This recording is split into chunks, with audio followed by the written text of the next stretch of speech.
Hello and welcome to another gentle descent into the past. Tonight, we'll open the doors to a world once lost, now rediscovered through quiet storytelling. Perhaps you're lying still beneath the covers, or letting the last hours of the day melt away.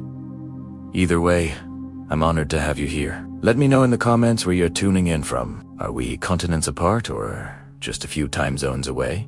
Both listening as the stars come out? If you enjoy resting to soft-spoken tales and thoughtful history, be sure to subscribe. There's so much more to uncover together. So, in this video, I'm going to reveal the untold truth about Isabella of Castile, the queen who literally forged an empire through fire and steel. This isn't just another boring history lesson. This is the story of how one woman's ruthless determination changed the course of human civilization forever. What I'm going to do is walk you through her incredible rise to power, and then show you exactly how she used strategies that would make modern political masterminds jealous. But first, let me paint you a picture so you understand just how impossible her situation really was. Picture this. It's 1474, and 15-year-old Isabella is standing in a crumbling castle, watching her kingdom tear itself apart. Nobles are fighting in the streets. The treasury is empty, and her own brother has just died under mysterious circumstances, leaving the throne of Castile in chaos. Most people would have run. Most people would have given up. Isabella looked at this disaster and saw opportunity. By the time she was done, this teenage girl had united Spain, expelled an entire religious population, funded Christopher Columbus' voyage to the New World, and created an empire that would dominate global politics for centuries. Her methods were so effective that modern historians still study her playbook. She didn't just become queen, she became the architect of the Spanish Golden Age. Here's what makes this even more incredible. Isabella wasn't supposed to inherit anything. She was the spare heir, the backup plan, the girl who was supposed to marry some foreign prince and disappear into obscurity, but through a combination of brilliant political maneuvering, strategic marriages, and yes, absolutely ruthless tactics, she not only claimed the throne, but transformed it into something unrecognizable. I've spent countless hours diving deep into the primary sources, the letters, the diplomatic records, the eyewitness accounts that most people never see. What I discovered will completely change how you think about medieval power, about women in history, and about what it really takes to build an empire. This isn't the sanitized version they teach in schools. This is the raw, unfiltered story of how women in Europe. Now, Isabella of Castile became the most powerful. To understand how Isabella achieved the impossible, we need to go back to where it all began. The year is 1451, and Isabella is born into a world that's about to explode. Her father, John II of Castile, rules over a kingdom that's barely holding together. The nobles are constantly rebelling. The economy is in shambles, and everyone knows that when the king dies, there's going to be a bloodbath over succession. But here's where the Isabella's older story gets interesting. Brother Henry becomes king when their father dies, and immediately everything goes wrong. Henry IV, they call him, though the nobles have a much less flattering nickname for him. They whisper that he's weak, that he can't produce a legitimate heir, that his wife's daughter might not even be his child. The kingdom is fracturing, and Isabella is watching all of this unfold from the sidelines. Now, most princesses in medieval Europe lived pretty predictable lives. They learned to embroider. They studied languages. They prepared for marriage alliances that would benefit their kingdoms. Isabella did all of those things, but she was also doing something else. She was studying power. She was watching how her brother's weakness was destroying the kingdom, and she was learning from every mistake he made. The turning point comes in 1468. Isabella is 17 years old, and her brother Henry is trying to arrange her marriage to Alonso V of Portugal. This isn't unusual. Royal marriages are political. Everyone knows this, but Isabella does something that shocks everyone. She refuses, not politely, not diplomatically, but absolutely and completely. She tells her brother that she will choose her own husband, and if he tries to force her, she'll resist. This is where we see the first glimpse of the woman who would reshape Europe. Most people think medieval princesses were powerless, But Isabella understood something crucial. She knew that her value as a marriage prospect was also her leverage. Every foreign prince who wanted to marry her represented a potential alliance for Castile. By controlling her own marriage, she was essentially controlling Castile's foreign policy. But refusing her brother's choice was just the beginning. Isabella had been secretly negotiating with Ferdinand of Aragon, the prince of the neighboring kingdom. Now, this wasn't a love story, though they would later develop genuine affection for each other. This was pure political calculation. Aragon and Castile together could unite most of Spain under one crown. The marriage wouldn't just join two people, it would create a superpower. The secret negotiations had to be incredibly careful. If Henry discovered what Isabella was planning, he could have her arrested, locked away, or married off immediately to prevent the alliance. So, Isabella used a network of loyal nobles, trusted servants, and church officials to carry messages back and forth. She was essentially running a covert intelligence operation while maintaining the facade of an obedient princess. Ferdinand was equally committed to the plan, but he had his own challenges. His father, John II of Aragon, was fighting a civil war against Catalan rebels. Aragon needed Castile's support desperately, but Ferdinand couldn't appear too eager because that would weaken his negotiating position. So both Isabella and Ferdinand had to play a K game, where this tended to have they prep other options, while secretly working toward the same goal. The actual wedding negotiations read like something from a spy novel. Messages hidden in prayer books, midnight meetings and monastery gardens, codes embedded in seemingly innocent letters about religious matters. Isabella and Ferdinand were both teenagers, but they were orchestrating one of the most important political alliances in European history. Finally, in her move, she tells 1469. Isabella makes her brother that she's going on a religious pilgrimage, but instead she travels to Valladolid, where Ferdinand is waiting. The wedding ceremony happens in secret with only a handful of witnesses. When Henry finds out, he's furious. But it's too late. Isabella and Ferdinand are married, and suddenly the balance of power in Spain has completely shifted. But getting married was actually the easy part. Now Isabella had to survive her brother's wrath, claim her inheritance when he died, and somehow unite two kingdoms that had been rivals for centuries. The odds against her were astronomical.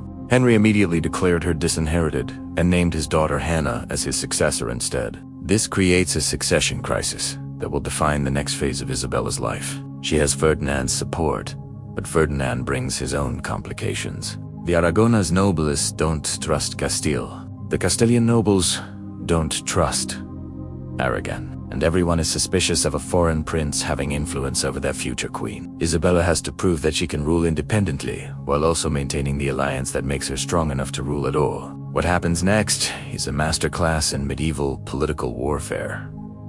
Isabella doesn't just wait for her brother to die and hope for the best. She starts building her own power base, cultivating relationships with nobles who are dissatisfied with Henry's rule, making promises about how she governed differently, and most importantly, demonstrating that she has the strength and intelligence to actually deliver on those promises. She faces her first real test in 1470, when a group of rebellious nobles tried to use her as a figurehead for their uprising against Henry. This is incredibly dangerous territory. If she joins the rebellion and it fails, she'll be executed as a traitor. If she refuses to join, she might miss her chance to claim power. And if she joins, but the nobles try to control her, she ends up as a puppet ruler instead of a real queen. Isabella's solution is brilliant.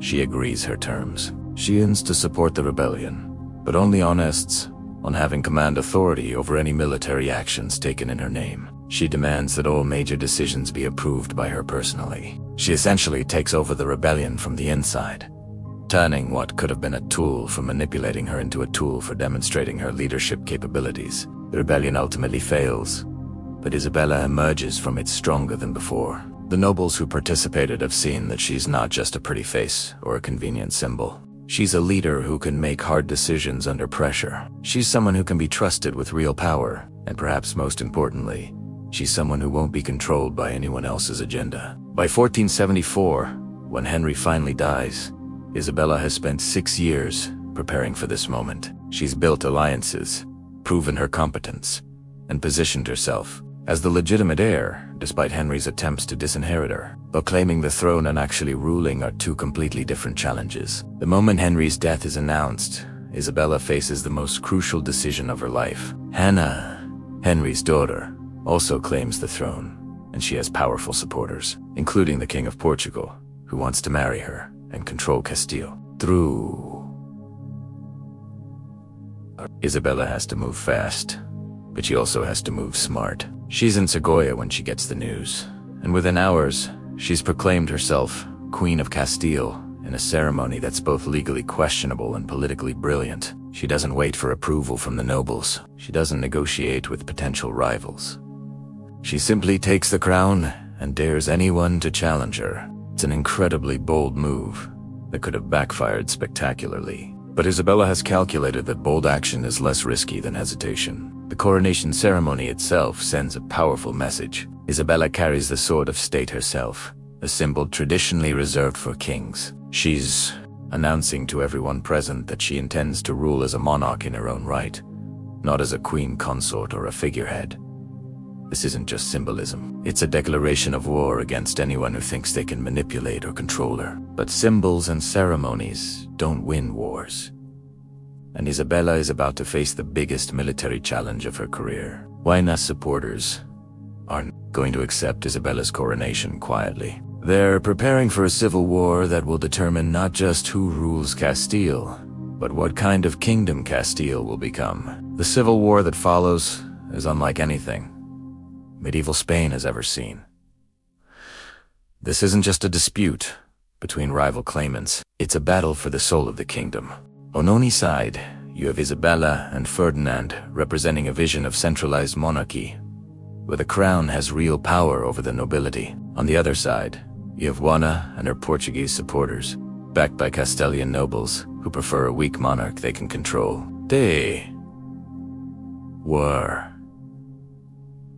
pagans almost immediately. And Isabella quickly discovers that being proclaimed queen and actually controlling her kingdom are completely different things. Large parts of Castile refuse to recognize her authority. The Portuguese army crosses the border to support Hannah's claim. Some of Isabella's own nobles are secretly negotiating with the enemy, ready to switch sides the moment it looks like she might lose. But here's where Isabella's years of preparation start to pay off. While her enemies are fighting a traditional medieval war, focused on capturing castles and controlling territory, Isabella is fighting a modern war focused on winning hearts and minds. She understands that legitimacy isn't just about bloodlines and legal documents. It's about convincing people that you're the right person to solve their problems. Isabella spends the early months of the war traveling constantly, visiting towns and cities that are still loyal to her, meeting with local leaders, listening to their concerns, and making specific promises about how her reign will improve their lives. She's not just asking for their support. She's earning it by demonstrating that she understands their needs better than her rival does.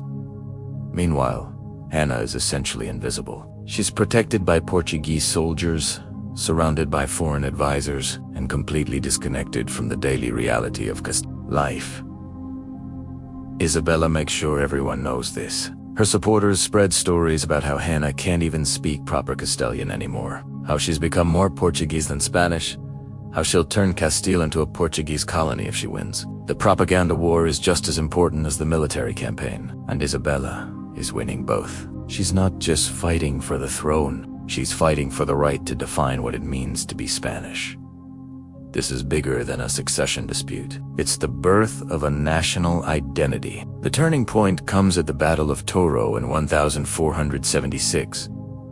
Ferdinand commands the military forces, while Isabella handles the political and logistical side of the war effort. The battle itself is inconclusive from a tactical standpoint. Both sides claim victory, but strategically it's a disaster for Hannah's cause. The Portuguese army fails to achieve the decisive victory they needed to break Isabella's resistance, and their failure convinces many neutral nobles to finally choose sides. Isabella's response to Toro shows exactly why she's going to win this war. Instead of celebrating or resting, she immediately launches a diplomatic offensive designed to isolate Portugal and cut off Huayna's foreign support. She sends envoys to France, to England, to the Castilian affairs threatens Holy Roman Empire, arguing that Portuguese interference, the balance of power across all of Europe. This is sophisticated international diplomacy, the kind of thing that usually takes decades of experience to master. Isabella is 25 years old. She's been queen for less than 2 years, and she's outmaneuvering seasoned diplomats who've been playing these games their entire careers. She understands that the civil war in Castile isn't just a local conflict. It's part of a larger European struggle for influence and territory. The diplomatic campaign works. France, which had been considering an alliance with Portugal, decides to stay neutral. England offers to mediate the dispute, which is effectively a recognition of Isabella as the legitimate queen. Since you don't mediate with rebels, you mediate between sovereign rulers. The Holy Roman Empire begins making friendly overtures toward Isabella and Ferdinand's regime. By 1477, Hannah's cause is collapsing. The Portuguese are exhausted from fighting an expensive war with no clear path to victory. Many of the Castilian nobles who initially supported Hannah are quietly reaching out to Isabella's representatives, looking for terms that will allow them to switch sides without losing their lands and titles. Isabella could have been vindictive. She could have executed the traitors, confiscated their property, and used their punishment as an example to future rebels. Instead, she chooses a different strategy. She offers amnesty to almost everyone who joins her cause, even former enemies who fought against her for years. But this isn't weakness or mercy, it's calculated political genius. Every noble who accepts Isabella's amnesty becomes invested in her success, because if she falls, their previous treason will be remembered and punished by whoever replaces her. By forgiving her enemies, Isabella transforms them into some of her most reliable supporters. They owe their lives oiti, and they know when fortunes too generate. The final phase of the Civil War demonstrates Isabella's growing mastery of psychological warfare. Instead of trying to crush Hannah's remaining forces through military action, Isabella launches what we might recognize today as a hearts and minds campaign. She travels to regions that are still contested, not with an army, but with a small entourage that includes judges, administrators, and representatives from the church. In each town and village, Isabella holds court. She listens to legal disputes that have been unresolved for years. She addresses complaints about corrupt local officials. She makes decisions about tax disputes and property conflicts. She's not just acting like a queen. She's demonstrating what good government looks like. People begin to understand that supporting Isabella isn't just about choosing the rightful heir. It's about choosing competent leadership. The contrast with Hannah becomes more obvious every day. While Isabella is solving problems and making life better for ordinary Castilians, Hannah remains isolated in Portuguese-controlled territory, surrounded by foreign advisors who don't understand local customs or speak the language properly. Isabella's supporters spread stories about Huayna's disconnection from Spanish culture, but they don't need to exaggerate. The contrast is real and obvious to anyone paying attention. By 1479, the war is effectively over. Portugal agrees to the Treaty of Alcovas, which formally recognizes Isabella as Queen of Castile and ends Portuguese support for Huayna's claim. Juana herself renounces her claims to the Castilian throne and enters a convent, effectively ending the succession dispute that has torn the kingdom apart for 5 years. But Isabella's victory in the Civil War is just the beginning of her transformation of Spain. Now, she has to deal with the underlying problems that made the Civil War possible in the first place. The nobility is still too powerful and independent. The church is corrupt and politically divided. The economy is in ruins after years of warfare. Criminal gangs control large areas of the countryside. The legal system is inconsistent and unreliable. Most new monarchs would focus on enjoying their victory and consolidating their power. Isabella immediately begins the most ambitious program of governmental reform in medieval European history. She's not content to simply rule the Spain she inherited. She's determined to create the Spain she envisions. The first target is the nobility. Isabella understands that powerful nobles who can raise private armies and defy royal authority will always be a threat to centralized government. But she also knows that she can't simply crush the nobility without destroying the military and administrative structure that keeps the kingdom functioning. Her solution is brilliant in its subtlety. Instead of attacking noble privileges directly, Isabella creates alternative power structures that gradually make noble independence irrelevant. She establishes royal courts in major cities, staffed with professional judges who answer only to the crown. She creates a network of royal administrators who report directly to her, bypassing traditional noble hierarchies. She builds up the merchant class and the urban middle class, giving them royal protection in exchange for their loyalty to the crown rather than to local nobles. The nobles find themselves competing with royal institutions for influence and authority.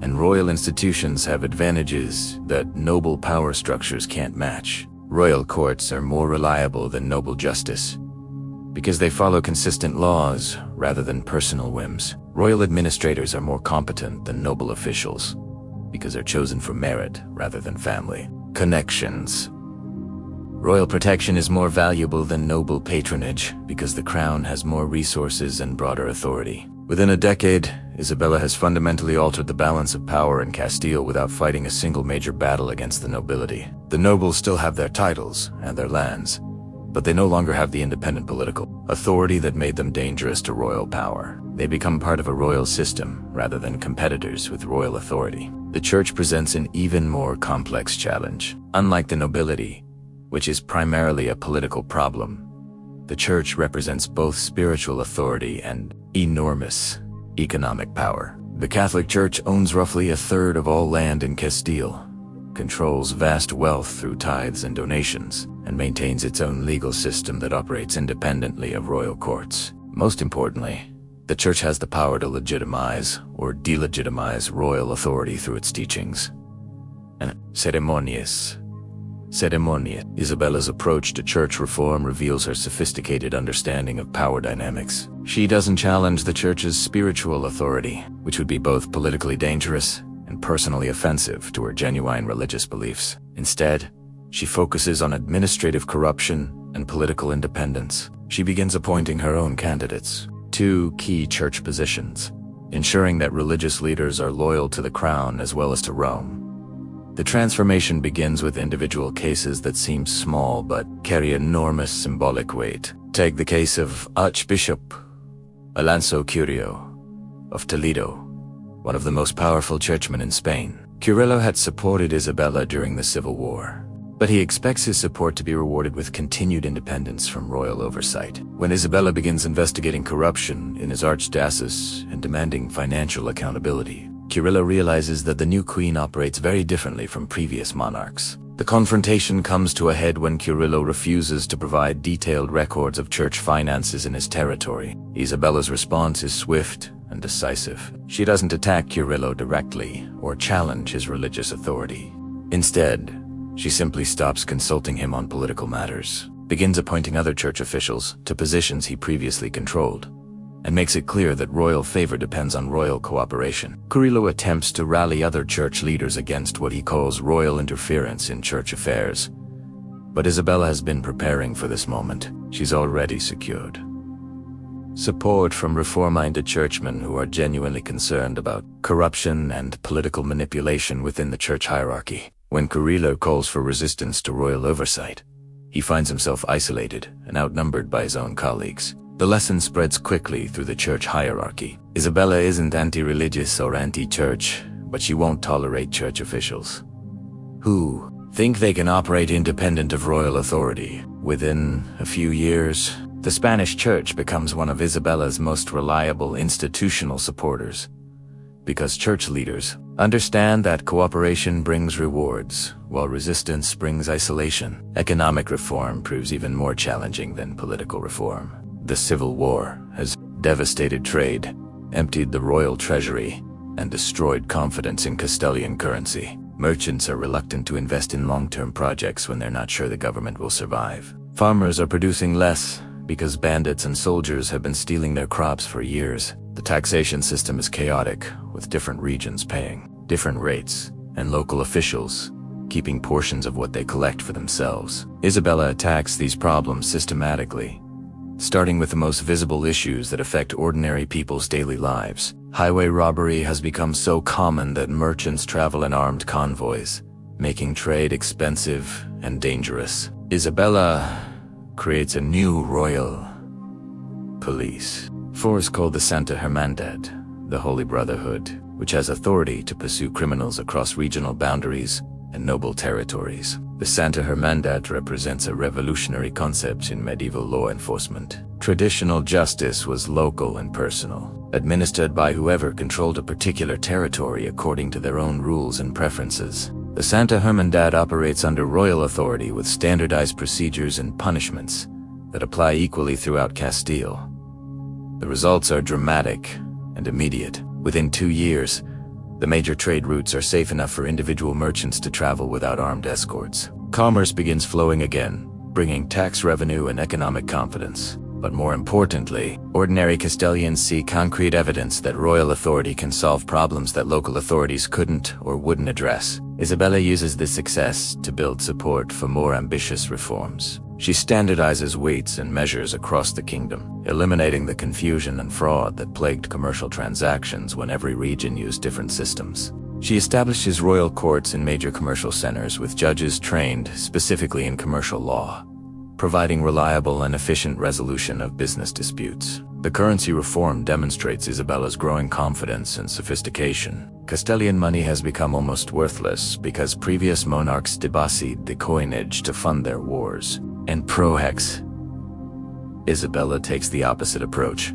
She recalls all existing currency and issues new coins with higher precious metal content, backed by royal guarantee of their value. This is an enormous financial risk. If people don't trust the new currency, the entire monetary system could collapse, destroying what's left of the Castilian economy. But Isabella has calculated that her growing reputation for competence and reliability will translate into confidence in royal currency. She's betting her political future on the belief that Castilians now trust her government enough to accept its money. The gamble pays off spectacularly. The new currency becomes accepted not just within Castile, but in neighboring kingdoms where merchants prefer Castilian coins to their own debased currency. This success brings international recognition of Isabella's government and makes Castile an attractive partner for trade agreements and diplomatic alliances. But economic success creates new challenges that test Isabella's political skills in unexpected ways.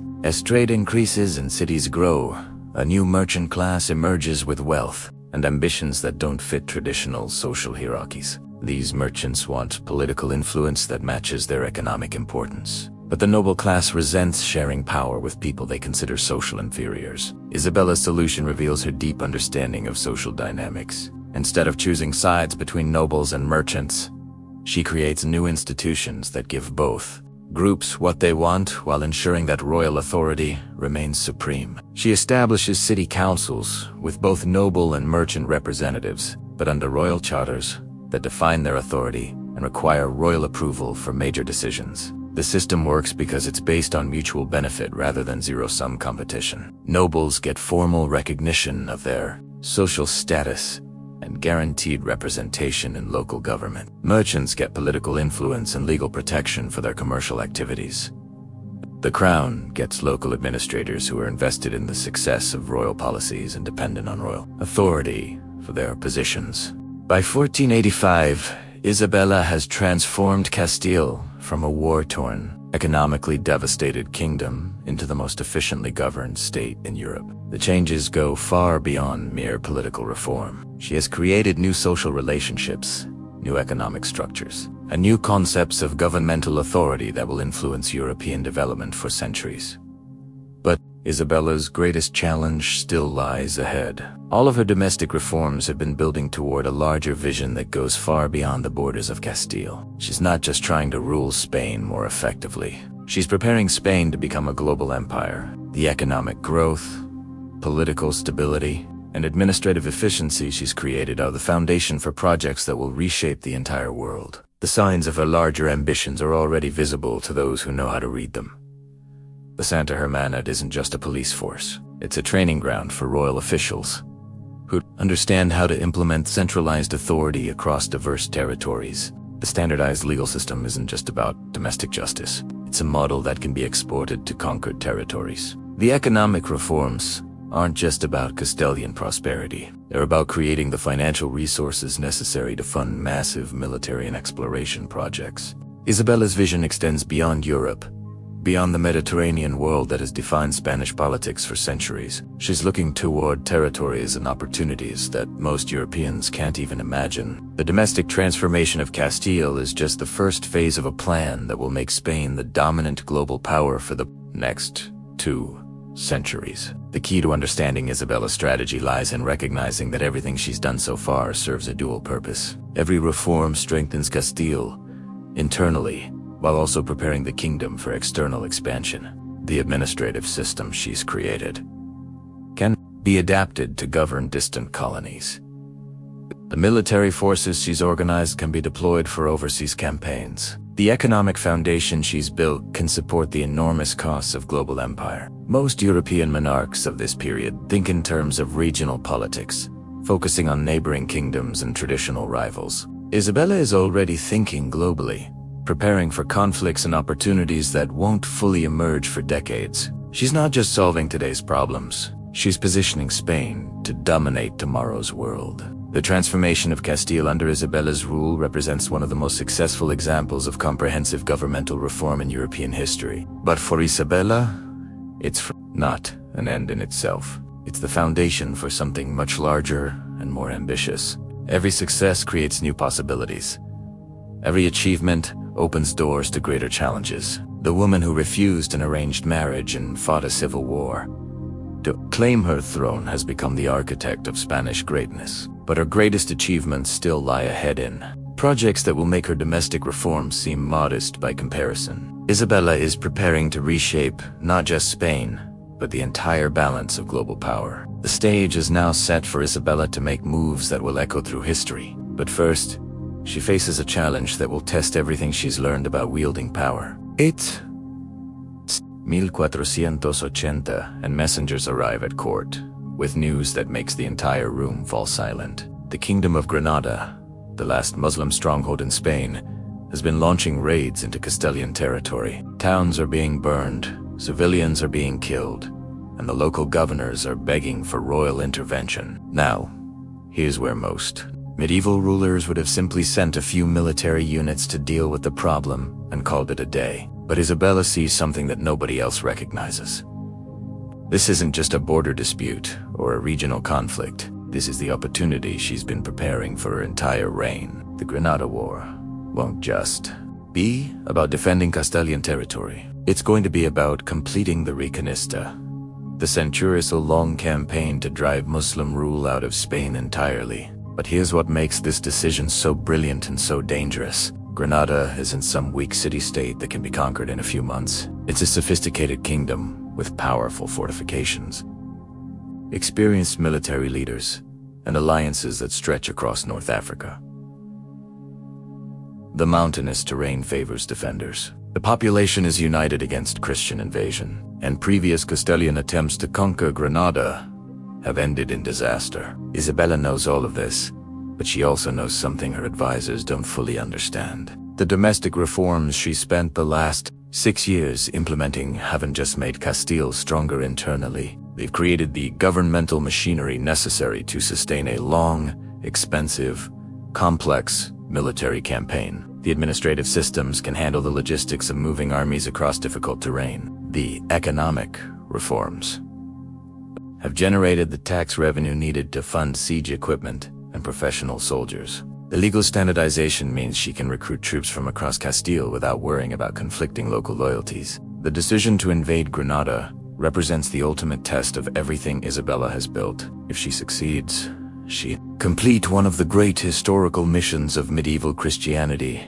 and establish Spain as the dominant power in the Western Mediterranean. If she fails, the financial and political costs could destroy everything she's accomplished and potentially cost her the throne. Ferdinand initially opposes the plan. He argues that Aragon has its own military commitments, but the cost will be enormous, and that failure could invite attacks from other enemies who see Castile as overextended. But Isabella has already thought through these objections and prepared her responses. She's not asking Ferdinand to choose between Aragon's interests and Castile's interests. She's showing him how Granada's conquest serves both kingdoms by eliminating a strategic threat and opening up new opportunities for expansion. The conversation between Isabella and Ferdinand reveals the sophistication of her strategic thinking. She doesn't just want to conquer Granada for religious or patriotic reasons, though those motivations are certainly present. She wants to control the Strait of Gibraltar, the narrow passage between Spain and North Africa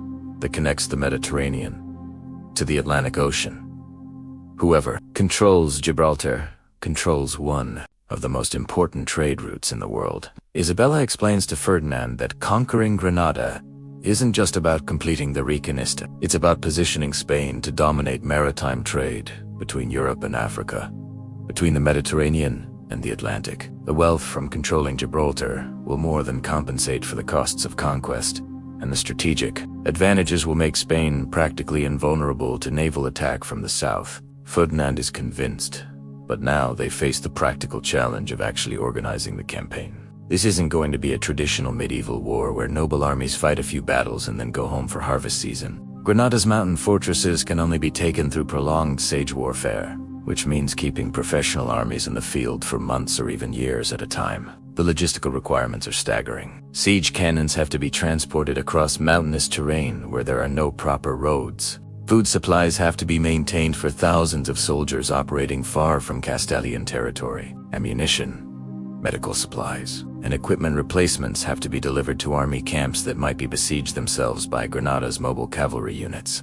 Isabella approaches these challenges with the same systematic methodology she applied to domestic reform. She establishes supply bases at regular intervals along the invasion routes, each one fortified and garrisoned by troops who can protect the supply convoys. She creates a military postal system that can maintain communication between the royal court and field commanders, even when armies are operating deep in enemy territory. Most importantly, she revolutionizes medieval siege warfare by developing what we might recognize today as combined arms tactics. Traditional siege warfare relied primarily on infantry to surround enemy fortifications and wait for defenders to surrender from hunger or disease. Isabella integrates cavalry, artillery, engineers, and specialized assault troops into coordinated operations that can take fortified positions through direct attack rather than starvation. The first major test comes at the fortress city of Alhama in 1482. Controls a key mountain pass that Granada uses to move troops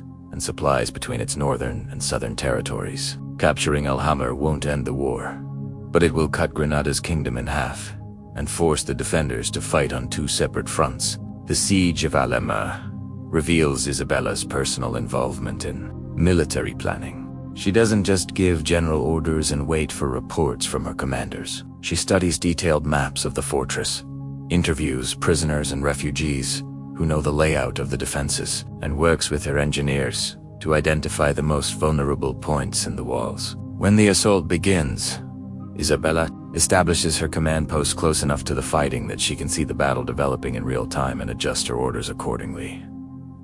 This isn't just symbolic leadership, it's practical command and control. Medieval battles are chaotic. Communication is difficult, and plans rarely survive contact with the enemy. Isabella's presence allows her to make rapid decisions based on changing circumstances. Rather than relying on reports that might be hours old by the time they reach headquarters, the fall of Alhama sends shock waves through both Spain and North Africa. Muslim chroniclers describe it as a disaster that proves God has abandoned Granada to its Christian enemies. Christian writers celebrate it as evidence that Isabella's reign represents divine favor for the but the most important audience is European, where monarchs and diplomats suddenly realize that Spain, under Isabella and Ferdinand, represents a new kind of military power. The traditional pattern of medieval warfare involves short campaigns with limited objectives. Armies fight during good weather, avoid major battles unless victory is almost certain, and negotiate truces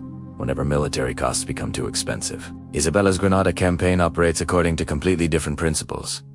Her armies fight year-round, seek decisive battles rather than avoiding them, and continue operations regardless of cost as long as strategic objectives remain unachieved. This new approach to warfare reflects Isabella's understanding that military success depends on political and economic foundations that most medieval rulers ignore. Her armies can fight year-round because she's created supply systems that don't depend on seasonal agriculture. They can afford decisive battles because she's developed recruitment methods that can replace casualties quickly. They can sustain high costs because she's implemented tax systems that generate reliable revenue streams. The Granada campaign becomes a laboratory for innovations that will define Spanish military doctrine for centuries. Isabella's engineers develop new types of artillery specifically designed for siege warfare in mountainous terrain. Her cavalry commanders experiment with tactics that integrate mounted troops with infantry formations, creating combined arms units that can adapt to different battlefield conditions. Most importantly, Isabella creates what amounts to a military-industrial complex dedicated to supporting the Granada campaign. Weapon manufacturers receive royal contracts that guarantee steady demand for their products. Shipbuilders construct specialized vessels for transporting heavy equipment along the coast. Agricultural regions are organized to produce surplus food that can be stored in military warehouses for use during campaigning seasons. The economic impact of the Granada War extends far beyond military spending. The constant demand for supplies, equipment, and services stimulates growth throughout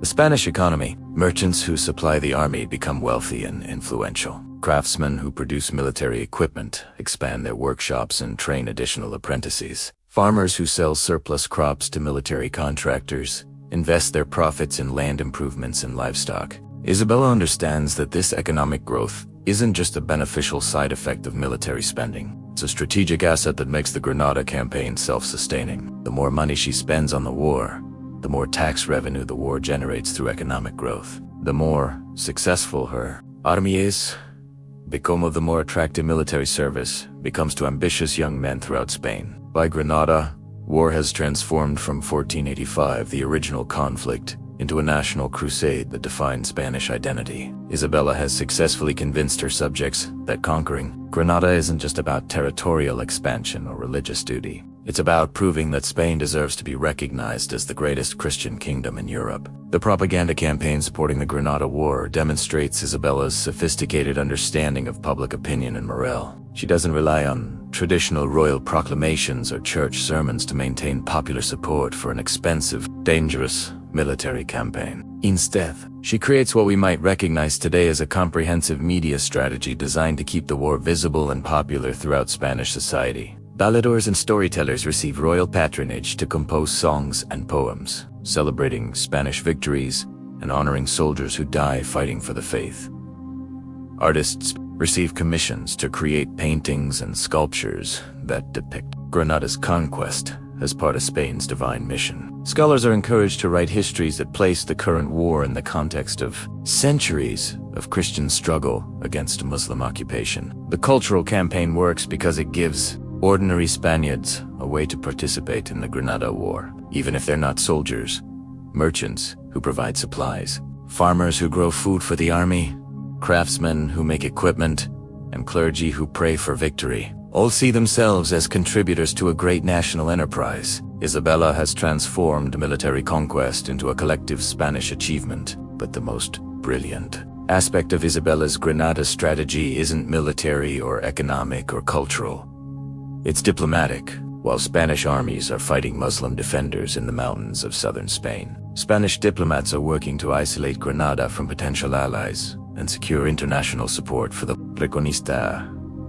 The diplomatic challenge is complex because Granada's survival depends partly on support from North African Muslim kingdoms, particularly Morocco and Tunisia. These kingdoms have been providing Granada with military advisors, weapons, and sometimes troops for decades. If they increase their support in response to Spanish invasion, the Granada War could become a much larger conflict involving multiple Muslim powers against Spain. Isabella's solution is to make the Granada War appear inevitable and successful to potential Muslim allies, while simultaneously offering them attractive alternatives to military intervention. Spanish diplomats in North Africa argue that Granada's defeat is already certain, that further Muslim support will only prolong the suffering of Granada's population, and that North African kingdoms would benefit more from negotiating favorable trade relationships with the future Spanish rulers of Granada. At the same time, Isabella is building European support for the Granada campaign by presenting it as a crusade that benefits all of Christian Europe. She argues that Spanish success in Granada will prevent Muslim expansion into European territory and eliminate a potential base for future Muslim attacks on Christian kingdoms. The European diplomatic campaign succeeds beyond Isabella's most optimistic expectations. The Pope declares the Granada or a crusade which provides both spiritual legitimacy and financial support through special church taxes. France agrees to remain neutral in exchange for Spanish promises not to interfere in French expansion into Italy. The Holy Roman Empire provides military advisors and artillery experts. Most importantly, England and Portugal agree to prevent Muslim naval forces from using their ports to support Granada. This naval blockade makes it almost impossible for Granada to receive significant military aid from North Africa, effectively isolating the kingdom and forcing it to rely entirely on its own resources. By 1487, Granada is fighting a hopeless war against overwhelming odds. Spanish armies control most of the mountain passes that connect different parts of the kingdom. Spanish naval forces prevent seaborne supplies from reaching Granada's ports. Spanish diplomacy has eliminated the possibility of effective foreign aid, and Spanish economic strength allows the campaign to continue indefinitely. While Granada's resources are rapidly being exhausted, but Isabella doesn't want just military victory. She wants complete conquest, followed by successful integration of Granada's territory and population into the Spanish kingdom. This means she needs to plan not just for winning the war, but for governing the peace that follows. The challenge of integrating Granada represents everything. Isabella has learned about effective government on a much larger and more complex scale. Granada's population is entirely Muslim, speaks Arabic rather than Spanish, follows different legal traditions, and has been Spain's enemy for centuries. Simply conquering the territory won't be enough if the population remains hostile and unassimilated. Isabella's approach to this challenge reveals the full sophistication of her political thinking. She develops what amounts to a comprehensive plan for cultural transformation that will turn Granada's Muslim population into loyal Spanish subjects over the course of a single generation. The plan is ambitious, systematic, and ruthlessly effective. The first component involves religious conversion, but not through the crude methods of forced baptism that characterize most medieval religious persecution. Isabella understands that forced conversions create false Christians who remain secretly loyal to their original faith and potentially dangerous to Spanish rule. Instead, she plans to make Christianity attractive through economic incentives, educational opportunities, and social advancement. Muslims who convert to Christianity will receive tax breaks, preferential treatment in legal disputes, and access to positions in the Spanish administrative system that are closed to none. Their children will receive free education in Spanish schools where they'll learn Spanish language, Spanish customs, and Spanish versions of history. Within 20 years, Isabella calculates Granada's population will be voluntarily Christian and voluntarily Spanish. The second component involves economic integration, designed to make Granada's prosperity dependent on continued Spanish rule. Isabella plans to redirect Granada's trade relationships away from North Africa and towards Spanish cities. She encouraged Spanish merchants to establish businesses in Granada, creating economic partnerships between Spanish and Granadan families. She'll invest royal funds in infrastructure projects that connect Granada to Spanish transportation networks. The economic strategy serves multiple purposes simultaneously. It reduces Granada's potential for rebellion by making rebellion economically disastrous for the local population. It creates Spanish commercial interests in Granada's continued stability and prosperity. And it generates tax revenue that helps pay for the costs of conquest and administration. The third component is perhaps the most innovative. Isabella plans to use intermarriage as a tool of political integration. Spanish soldiers who marry Granadan women will receive land grants and tax incentives. Granadan families who arrange marriages with Spanish families will gain access to Spanish commercial networks and administrative positions. This isn't just social engineering, it's strategic planning based on Isabella's understanding of how loyalty and identity develop across generations. Children from Spanish Granadan marriages will think of themselves as Spanish rather than Their economic interests will be tied to Spanish success rather than Granadan independence. Their cultural identity will blend Spanish and Granadan elements in ways that strengthen rather than threaten Spanish rule. The siege of Granada City itself begins in 1491, and Isabella establishes her headquarters close enough to personally oversee the final phase of the campaign. The royal camp becomes a small city with its own markets, churches, workshops, and administrative offices. Isabella holds court, receives diplomatic envoys, and continues governing the rest of Spain while simultaneously commanding the siege that will complete the symbolic importance of Isabella's personal presence at Granada cannot be overstated. For Spanish soldiers, seeing their queen sharing the dangers and hardships of the campaign proves that the war represents her deepest personal commitment rather than merely another political calculation. For Granada's defenders, Isabella's presence proves that Spain will accept nothing less than complete surrender. But Isabella's presence also serves practical military purposes.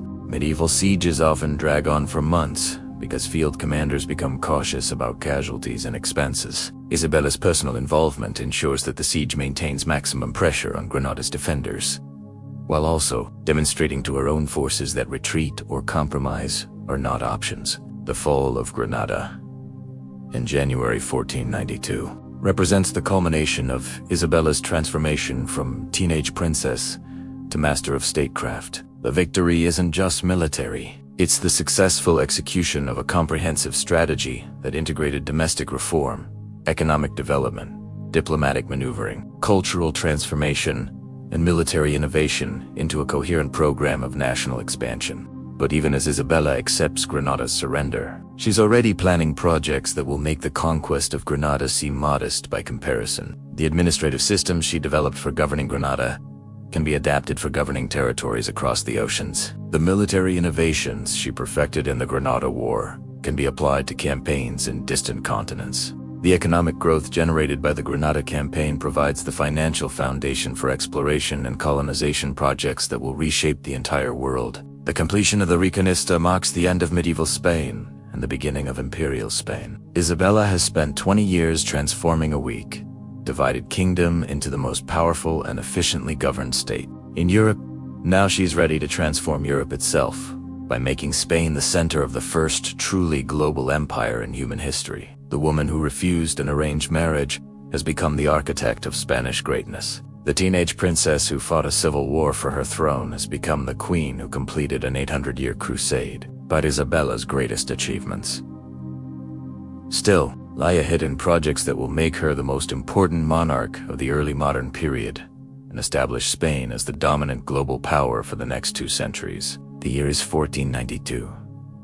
And while most of Europe is celebrating Isabella's triumph over Granada, she's already making a decision that will change the course of human history forever. A Genoese navigator named Christopher Columbus has been haunting the Spanish court for months, carrying maps and calculations that most educated people consider completely insane. Columbus believes he can reach the Indies by sailing west across the Atlantic Ocean. Every expert Isabella consults tells her this is impossible. The ocean is too vast, the distances are too great. And even if Columbus somehow survived the journey, he'd never be able to return against the prevailing winds. The Portuguese have already rejected his proposal. The English have laughed him out of court. Even Columbus' own brother thinks he's lost his mind.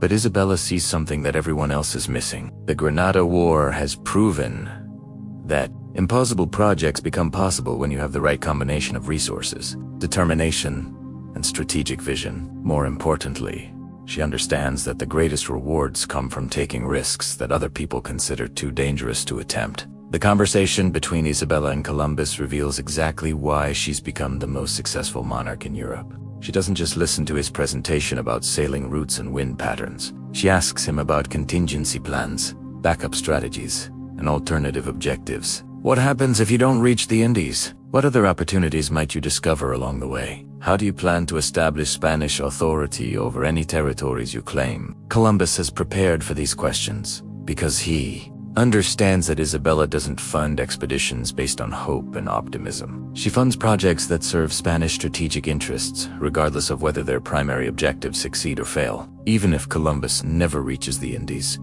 his voyage will advance Spanish knowledge of Atlantic navigation, test new shipbuilding techniques, and potentially discover islands or territories that could serve as bases for future expeditions. The financial negotiations demonstrate Isabella's sophisticated understanding of risk management. She doesn't fund Columbus's expedition from the royal treasury, which would make her personally responsible for the costs if the voyage fails. Instead, she creates a joint venture that spreads the financial risk among multiple investors, while ensuring that Spain retains political control over any territories Columbus might discover. The contract Isabella signs with Columbus becomes the template for Spanish exploration and colonization for the next century. Columbus receives the title of Admiral of the Ocean Sea and the governor of any lands he discovers, but his authority is subordinate to Spanish sovereignty. He can keep a percentage of any wealth he finds, but the majority belongs to the Spanish crown. He can establish settlements and trade relationships, but only according to Spanish law and Spanish policy. Most importantly, Isabella inserts clauses into the contract that protects Spanish interests, even if Columbus' expedition exceeds all expectations. If he discovers territories with existing governments, he must negotiate treaties that acknowledge Spanish superiority. If he encounters other European explorers, he must assert Spanish claims and prevent foreign colonization. If he finds new trade routes, Spain must maintain exclusive access to the most profitable opportunities. When Columbus's ships disappear over the western horizon in August 1492, Isabella is already planning the administrative systems that will govern whatever he discovers. She establishes the Casa de Contratación, the House of Trade, which will regulate all Spanish commerce with newly discovered territories. She creates new legal frameworks for governing overseas colonies that combine Spanish law with practical adaptations for governing non-European populations. The preparations reveal Isabella's confidence that Columbus will discover something valuable, even if it's not what he's looking for. She's not gambling on his specific promises about reaching the Indies. She's investing in the principle that systematic exploration will eventually produce opportunities that justify the costs and risks involved. While Columbus is sailing towards the unknown, Isabella is dealing with a domestic crisis that tests everything she's learned about wielding power. The completion of the Reconquista has eliminated the external threat that unified Spanish Christians, but it's also created internal tensions that threaten to tear the kingdom apart. The problem centers on Spain's Jewish population, which has played crucial economic and administrative roles throughout the Granada War. Jewish merchants helped finance the military campaign. Jewish administrators helped organize the complex logistics of siege warfare, and Jewish physicians and engineers provided essential technical expertise. But now that the war is over, many Spanish Christians are demanding that Isabella reward their sacrifices by expelling or persecuting the Jews who profited from the conflict. The pressure comes from multiple directions simultaneously.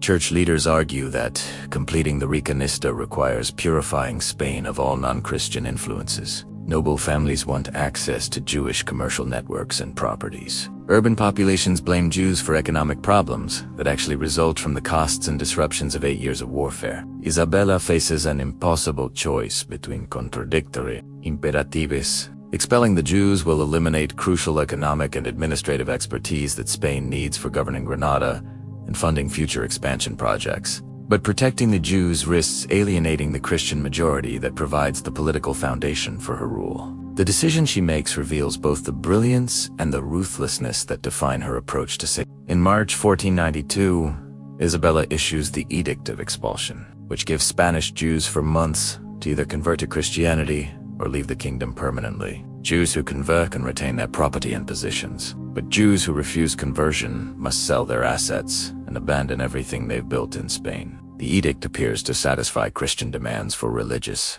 purification while protecting Spain's economic interests by encouraging Jewish conversion rather than immigration. But Isabella's real strategy is more complex and more calculating than the public announcement suggests. She's created a system that allows her to eliminate potential political opposition while retaining essential expertise and resources.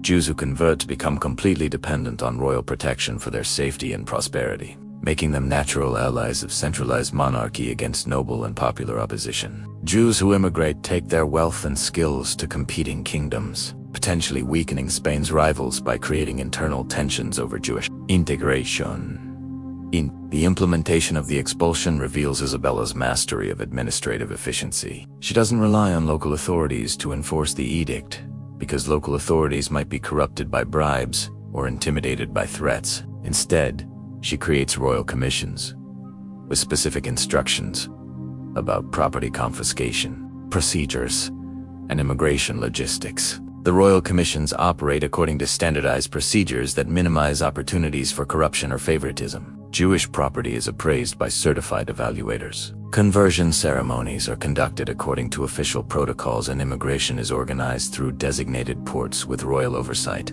Isabella transforms what could have been chaotic persecution into systematic administrative process. The results exceed Isabella's strategic calculations. Most Spanish Jews choose conversion rather than immigration, providing Spain with a population of new Christians who possess commercial expertise and international connections, while being completely loyal to the monarchy that protects them from popular hostility. The Jews, their complaints about Spanish persecution who do immigrate, take to foreign courts, generating sympathy for Spain's enemies while demonstrating Spanish religious commitment to potential Catholic allies. But the most important consequence of the expulsion is psychological rather than economic or political. Isabella has proven that.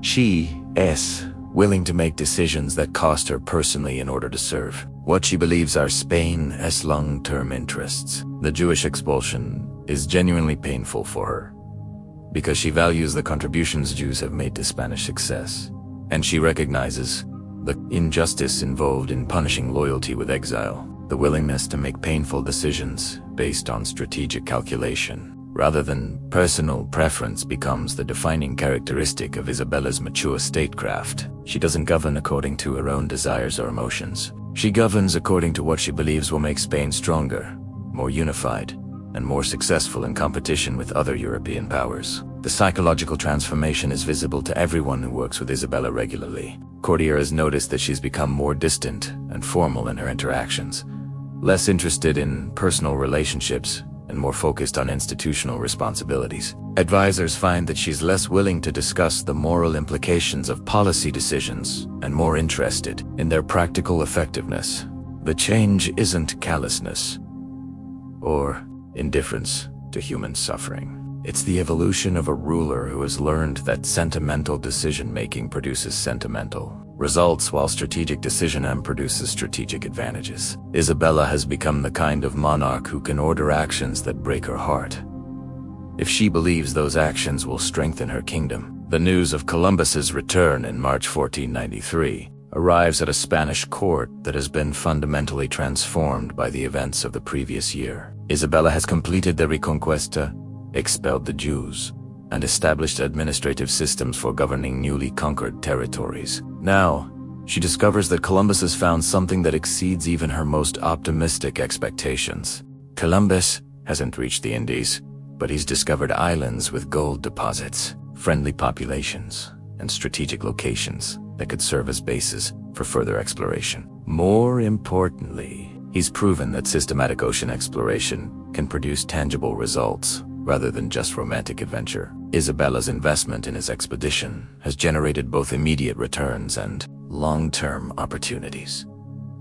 The report Columbus delivers to Isabella reveals the full scope of what Spanish exploration has accomplished. The islands he's discovered contain populations that have never been exposed to European diseases, making them vulnerable to conquest by relatively small Spanish forces. The territories have natural resources, including gold, tropical crops, and strategic minerals. The locations provide access to ocean routes that could connect Spain directly to Asian markets without relying on Mediterranean or overland trade networks. Isabella's response to Columbus' discoveries demonstrates her ability to recognize historical opportunities and act on them immediately. While other European monarchs are still trying to understand what Columbus has actually found, Isabella is already organizing follow-up expeditions, establishing colonial governments, and creating trade networks that will give Spain permanent advantages in the newly discovered territories. The speed of her reaction reflects years of preparation and planning. The administrative systems she developed for governing Granada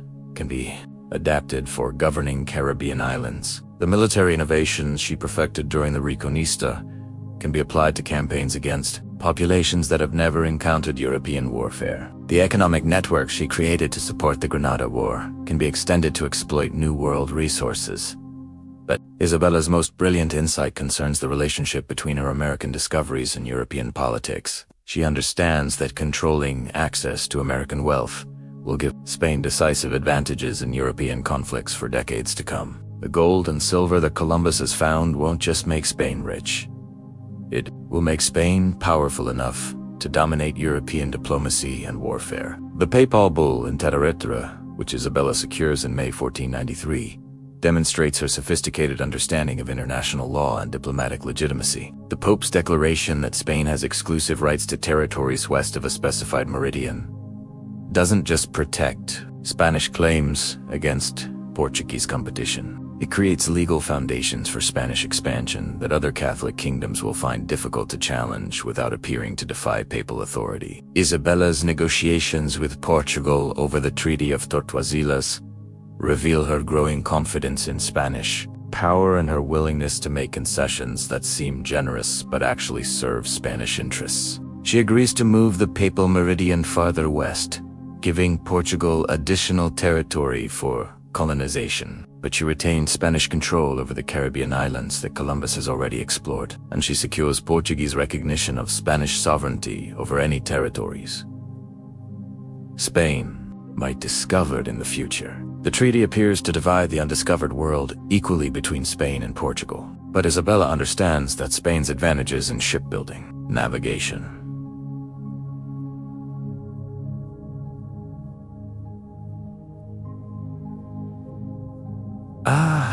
and colonial administration will allow Spanish exploration to outpace Portuguese expansion regardless of the territorial allocations. She's trading theoretical Portuguese rights for practical Spanish supremacy. The establishment of the Encoma system in Spain's American territories reveals both Isabella's administrative genius and her moral blind spots. The system grants Spanish colonists authority over indigenous populations in exchange for responsibilities to provide protection, education, and religious instruction. On paper, it's a humanitarian approach to colonial governance that protects native peoples while ensuring Spanish control. In practice, the encomenda system becomes a mechanism for systematic exploitation that allows Spanish colonists to extract wealth from indigenous labor, while maintaining legal fiction of benevolent guardianship.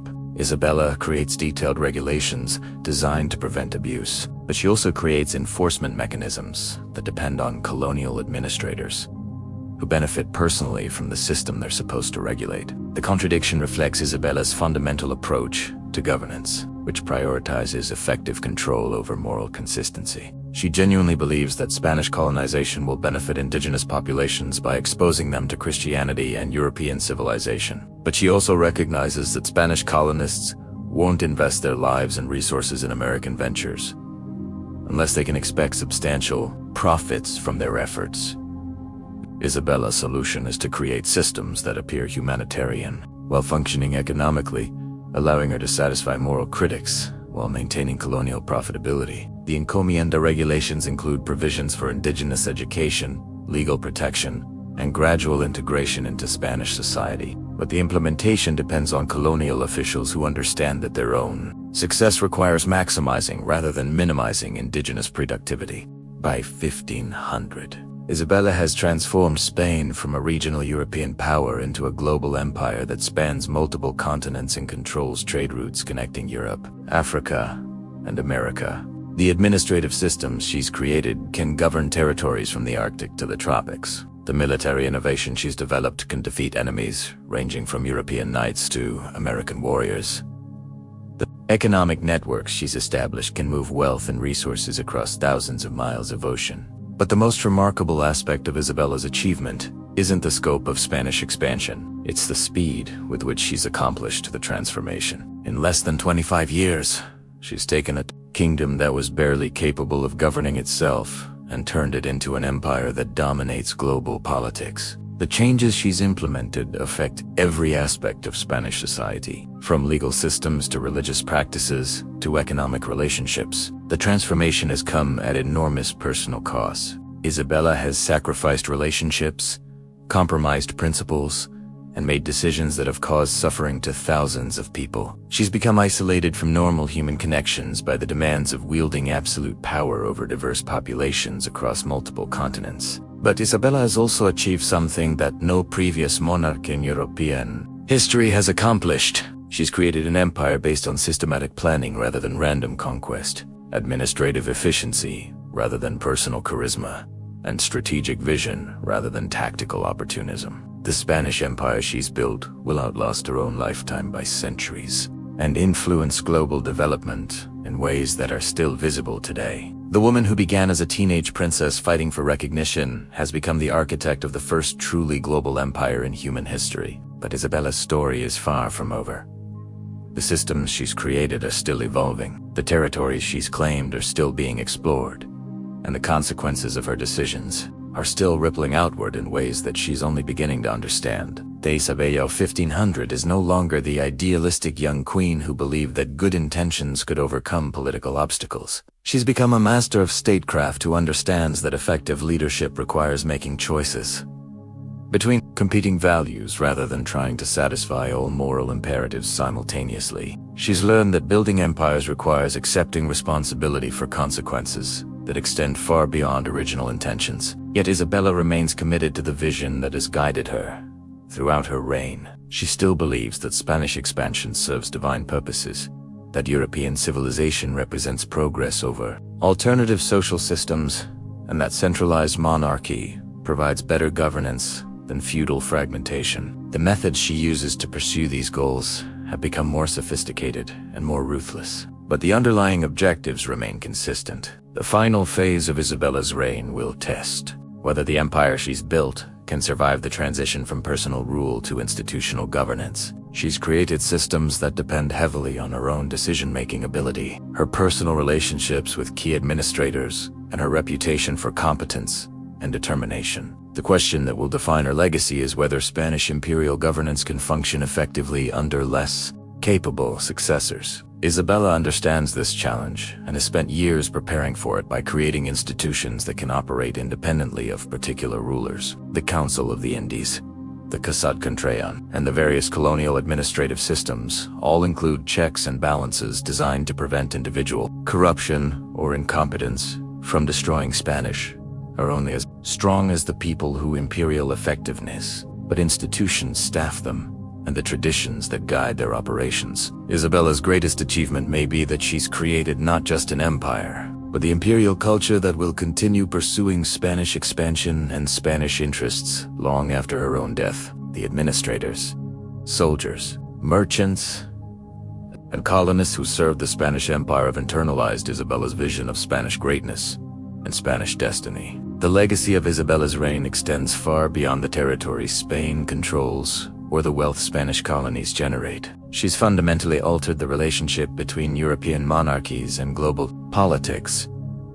Before Isabella, European kingdoms competed primarily with neighboring states over limited territorial objectives. After Isabella, European powers compete globally for control over transcontinental trade networks, overseas resources, and strategic positions that affect multiple continents simultaneously. The transformation has made European politics both more complex and more consequential. Decisions made in Spanish palaces now affect populations in America and Africa, as well as Europe. Military conflicts between European kingdoms now have global implications that extend far beyond the original causes of dispute. Economic policies implemented in European capitals now influence trade, relationships, and resource flows across entire oceans. Isabella has created the template for early modern imperialism that other European powers will spend the next 2 centuries trying to copy or counter. The Dutch, the French, the English, and eventually the Russians will all develop their own versions of global empire based on principles that Isabella pioneered. The competition between these imperial systems will define European politics and global development for centuries, but Isabella's influence extends beyond imperial governance to fundamental questions about political authority, religious identity, and cultural development. She's demonstrated that systematic administrative reform can transform weak, kingdoms into powerful empires within a single generation. She's proven that religious commitment can be compatible with ruthless political calculation. She's shown that effective leadership requires balancing competing moral imperatives rather than adhering to absolute principles. The Spain that Isabella leaves behind is unrecognizable compared to the kingdom she inherited. The fragmented, war-torn, economically backward realm of her youth has become the most powerful and efficiently governed empire in the world. The transformation reflects not just Isabella's personal abilities, but her understanding that lasting political change requires comprehensive reform of institutions, cultures, and social relationships, rather than superficial modifications to existing systems. Isabella's methods have created both admirers and critics throughout Europe and beyond. Supporters praise her for completing the Reconquista, funding Columbus' discoveries, and establishing Spanish global dominance. Critics condemn her for the Jewish expulsion, the encomienda system, and the cultural destruction that accompanies Spanish colonization. But both admirers and critics recognize that Isabella has fundamentally altered the trajectory of European and global development. The decisions she's made and the system she's created will influence political relationships, economic structures, and cultural developments for centuries after her death. She's become one of the handful of historical figures whose individual actions have consequences that affect the entire course of human civilization. The teenage princess who refused an arranged marriage has become the queen, who forged fire and steel into an empire that spans the globe. Isabella's story demonstrates that individual determination, strategic intelligence, and ruthless pragmatism can overcome apparently insurmountable obstacles and achieve objectives that seem impossible to conventional thinking. But Isabella's story also reveals the costs and contradictions inherent in wielding absolute power over diverse populations across vast territories. The empire she's built requires constant vigilance, systematic coercion, and moral compromises that distance rulers from the very people they claim to serve. The price of global dominance is the transformation of leaders into instruments of institutional power rather than representatives of human values. The question remains whether Isabella's extraordinary achievements represent triumph or tragedy, and the answer lies in understanding what happens when absolute power meets human limitation. By 1504, Isabella has reached the pinnacle of earthly authority, but she's also confronting the reality that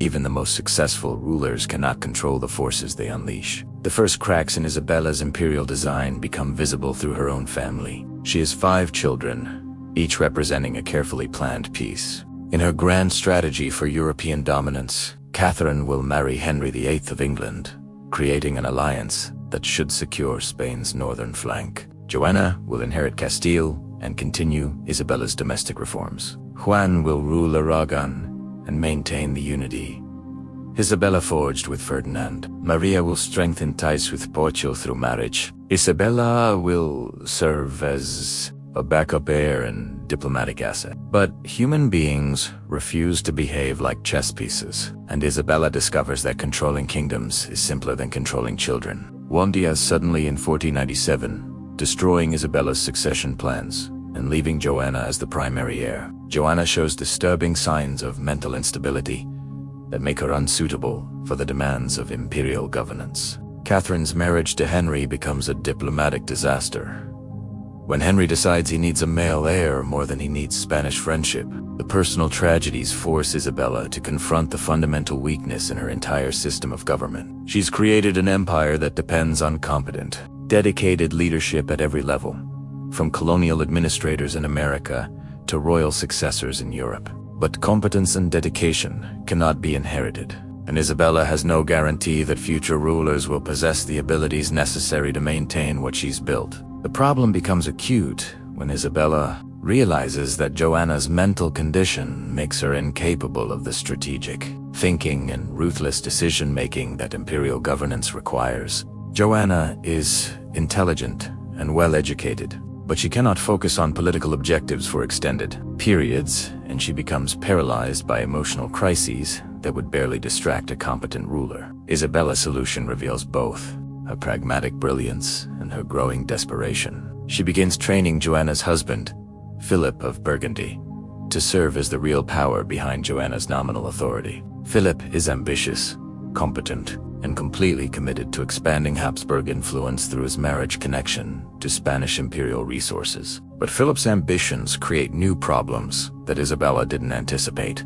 He's not content to serve as a Spanish puppet who implements Isabella's policies under Joanna's name. He wants to use Spanish resources to advance Burgundian objectives that may conflict with Spanish interests. The marriage alliance Isabella arranged to strengthen her empire threatens to subordinate Spanish policy to foreign priorities. The conflict with Philip forces Isabella to recognize that her imperial system contains internal contradictions that will eventually destroy it, regardless of external threats. She's created an empire too large and complex for any single ruler to govern effectively, but she's also centralized authority to prevent the regional autonomy that would make decentralized governance possible. Spanish territories in Europe, Africa, and America all require different approaches to administration, military strategy, and economic development. But Isabella's centralized system makes it impossible for regional authorities to adapt their policies to local conditions without seeking approval from administrators who may not understand those conditions and who certainly cannot respond quickly to changing circumstances. The administrative reports that reach Isabella's court in the early 1500s reveal the scope of the challenges facing Spanish imperial governance. Colonial governors in America request military reinforcements to deal with indigenous rebellions, but European commanders need those same troops to defend Spanish territories in Italy. American colonists demand more favorable trade policies to compete with Portuguese and French merchants. But those same policies would damage Spanish commercial interests in Europe and Africa. The most troubling reports concern the in-commoner system that Isabella designed to govern indigenous populations in America. Colonial administrators report that Spanish colonists are systematically abusing their authority over indigenous workers, treating them as slaves rather than wards. Despite explicit royal regulations forbidding such treatment, Isabella responds by creating additional layers of oversight designed to prevent abuse and ensure compliance with royal policy. She establishes special courts to hear indigenous complaints against Spanish colonists. She sends royal inspectors to investigate reports of mistreatment and corruption. She creates detailed procedures for monitoring colonial administration and punishing violations of royal law. But the new oversight systems create their own problems without solving the original issues. Royal inspectors sent from Spain often lack the local knowledge necessary to distinguish between legitimate colonial needs and illegal exploitation. Indigenous populations rarely trust Spanish courts enough to file formal complaints against their Spanish overlords. Colonial administrators learn to conceal abuse rather than eliminate it, creating elaborate false records that satisfy royal inspectors while continuing the exploitation that generates colonial profits. Isabella begins to understand that the moral compromises she made to build the Spanish Empire have created systematic problems that cannot be solved through administrative reform. The encomienda system functions as designed by extracting wealth from indigenous labor for Spanish benefit. The abuses aren't implementation failures. They're logical consequences of a system that prioritizes Spanish interests over indigenous welfare. The realization forces Isabella to confront the possibility that her greatest achievements may also be her greatest failures. The empire she's built has eliminated Spanish weakness and established Spanish dominance, but it's also created suffering on a scale that dwarfs the problems she originally set out to solve. The administrative efficiency she's so proud of has become an instrument for systematic oppression that affects millions of people across multiple continents. The psychological burden of this recognition begins to affect Isabella's health and decision-making ability. Corti has noticed that she's become more withdrawn and less decisive than in previous years. She spends increasing amounts of time in prayer and religious contemplation, seeking divine guidance for problems that seem to have no satisfactory solutions. But Isabella's religious turn isn't escapism or weakness. It's an attempt to find moral frameworks that can guide imperial policy when political calculation produces unacceptable results. She begins consulting theologians and moral philosophers about the ethical implications of Spanish colonization, seeking ways to produce sophisticated imperial necessity Spanish rule with Christian virtue. The consul theological arguments that justify territorial over indigenous populations while imposing strict limitations on how that rule should be exercised. Spanish authority over American territories serves divine purposes by exposing indigenous peoples to Christianity and European civilization. But Spanish colonists have moral obligations to treat indigenous populations with respect and protect them from exploitation. Isabella attempts to implement these theological principles through new colonial regulations that strengthen indigenous protections while maintaining Spanish control. The laws of Burgos, issued in 1512, require Spanish colonists to provide religious education, fair wages, and adequate working conditions for indigenous workers. The regulations also limit working hours, mandate rest periods, and establish procedures for indigenous people to appeal mistreatment. But the laws of Burgos reveal the fundamental impossibility of reconciling imperial exploitation with humanitarian protection. The regulations acknowledge that indigenous people have rights that must be respected, but they also maintain that Spanish colonists have authority that must be obeyed. The contradictions create legal frameworks that appear humanitarian while functioning oppressively. Colonial administrators interpret the laws of Burgos as requiring superficial changes in colonial procedures, rather than fundamental reforms in colonial relationships. They provide religious education that serves Spanish interests rather than indigenous needs. They pay wages that appear fair but are calculated to maintain indigenous dependence rather than promote indigenous independence. They establish appeal procedures that favor Spanish testimony over indigenous complaints. The failure of the laws of Burgos to achieve their intended humanitarian objectives forces Isabella to recognize that good intentions cannot overcome systemic contradictions. Her empire requires indigenous labor to generate the wealth that maintains Spanish power, but humane treatment of indigenous workers would reduce colonial profitability and potentially threaten Spanish imperial sustainability. Isabella's final years are marked by increasingly desperate attempts to resolve contradictions that may be inherent in the imperial system she's created. She establishes new institutions designed to protect indigenous rights, but those institutions operate within legal and political frameworks that prioritize Spanish interests. She creates new oversight mechanisms designed to prevent colonial abuse, but those mechanisms depend on Spanish administrators whose careers benefit from colonial success rather than indigenous welfare. The most tragic aspect of Isabella's reign is her growing awareness that the empire she has built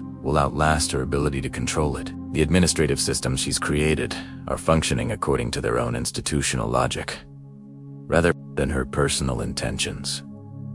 The colonial relationships she's established are developing according to economic and political pressures, rather than moral principles. Spanish colonists in America have become a distinct social group with interests that sometimes conflict with Peninsula Spanish policy. They depend on indigenous labor for their economic survival. They understand local conditions better than administrators in Spain, and they have developed cultural attitudes that justify exploitation as necessary for colonial development. The emergence of a distinct Spanish colonial identity creates new challenges for imperial governance that Isabella never anticipated. Colonial loyalty to Spain remains strong, but it's conditional on Spanish policies that support rather than restrict colonial interests. When royal regulations interfere with colonial profitability, colonists find ways to circumvent or ignore those regulations while maintaining formal obedience to royal authority. Isabella's attempts to strengthen royal control over colonial administration produce increasing resistance from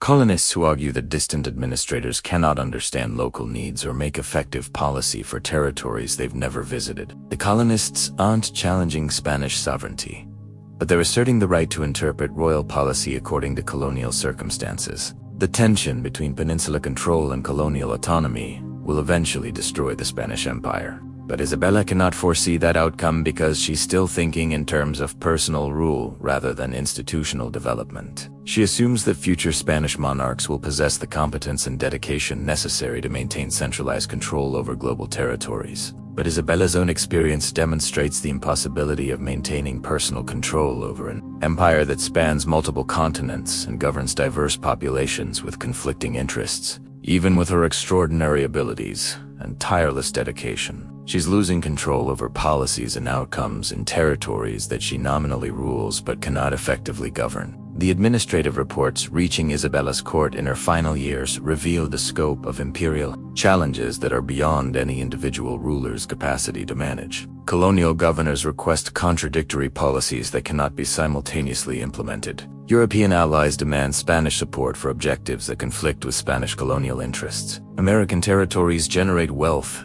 that attracts European competitors who threaten Spanish monopolistic control. Isabella responds to these challenges with the same systematic approach she's used throughout her reign. But the problems have become too complex and too numerous for systematic solutions. Each policy decision creates new complications that require additional decisions, and the cascade of consequences extends across multiple continents and affects millions of people. The realization that she's created problems too large for any individual to solve forces Isabella to confront her own mortality in ways that transcend personal concerns about death.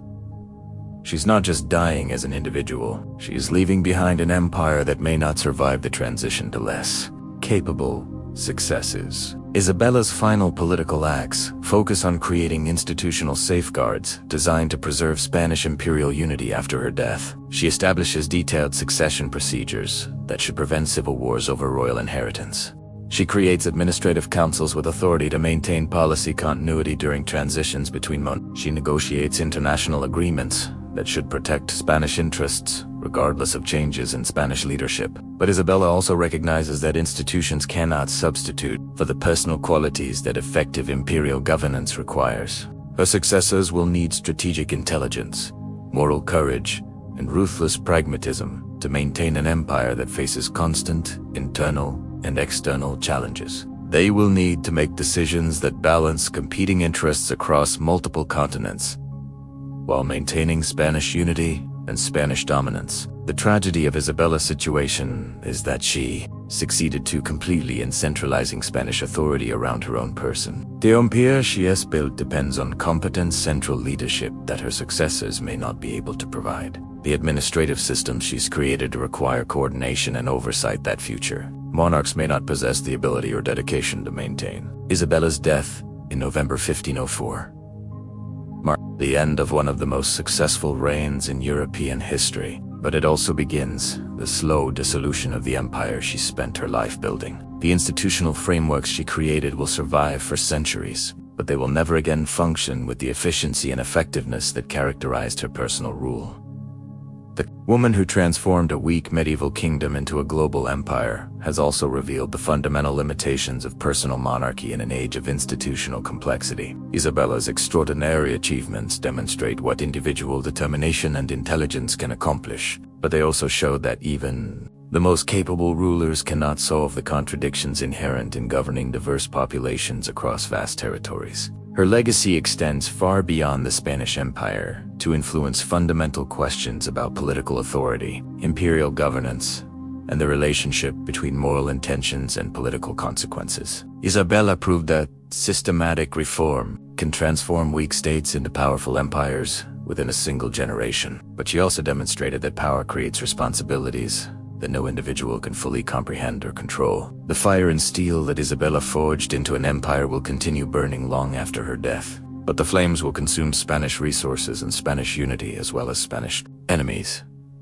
The empire she built to solve Spain's problems will create new problems that will eventually prove more challenging than the original weaknesses she set out to eliminate. Isabella of Castile remains one of history's most successful monarchs, but her story reveals both the possibilities and the perils of absolute power in human hands. She achieved objectives that seemed impossible to her contemporaries, but she also unleashed forces that would ultimately prove impossible for her successors to control. The queen who forged fire and steel created an empire that would reshape the world, but she also created contradictions that would eventually tear that empire apart. Her final years were marked not by the triumph of achievement, but by the growing recognition that even the most extraordinary human abilities have limits that cannot be overcome through determination or intelligence. Isabella had become the most powerful ruler in the world, but she had also learned that power itself creates problems that power cannot solve. The teenage princess who refused an arranged marriage had become the architect of global empire. But she had also discovered that building empires requires accepting responsibility for consequences that extend far beyond original intentions and far beyond any individual's capacity to control or predict. Isabella's greatest achievement was also her greatest burden, and her story demonstrates both the glory and the tragedy of wielding ultimate power over human destiny. The woman who had conquered kingdoms and reshaped continents was about to face her most devastating defeat, and it wouldn't come from any foreign army or political rival. It would come from within her own family in the form of a daughter whose mind was fracturing under the weight of imperial expectations. Joanna's condition had been deteriorating for months, but Isabella had been too busy managing global crises to fully comprehend what was happening. The signs were there for anyone willing to see them.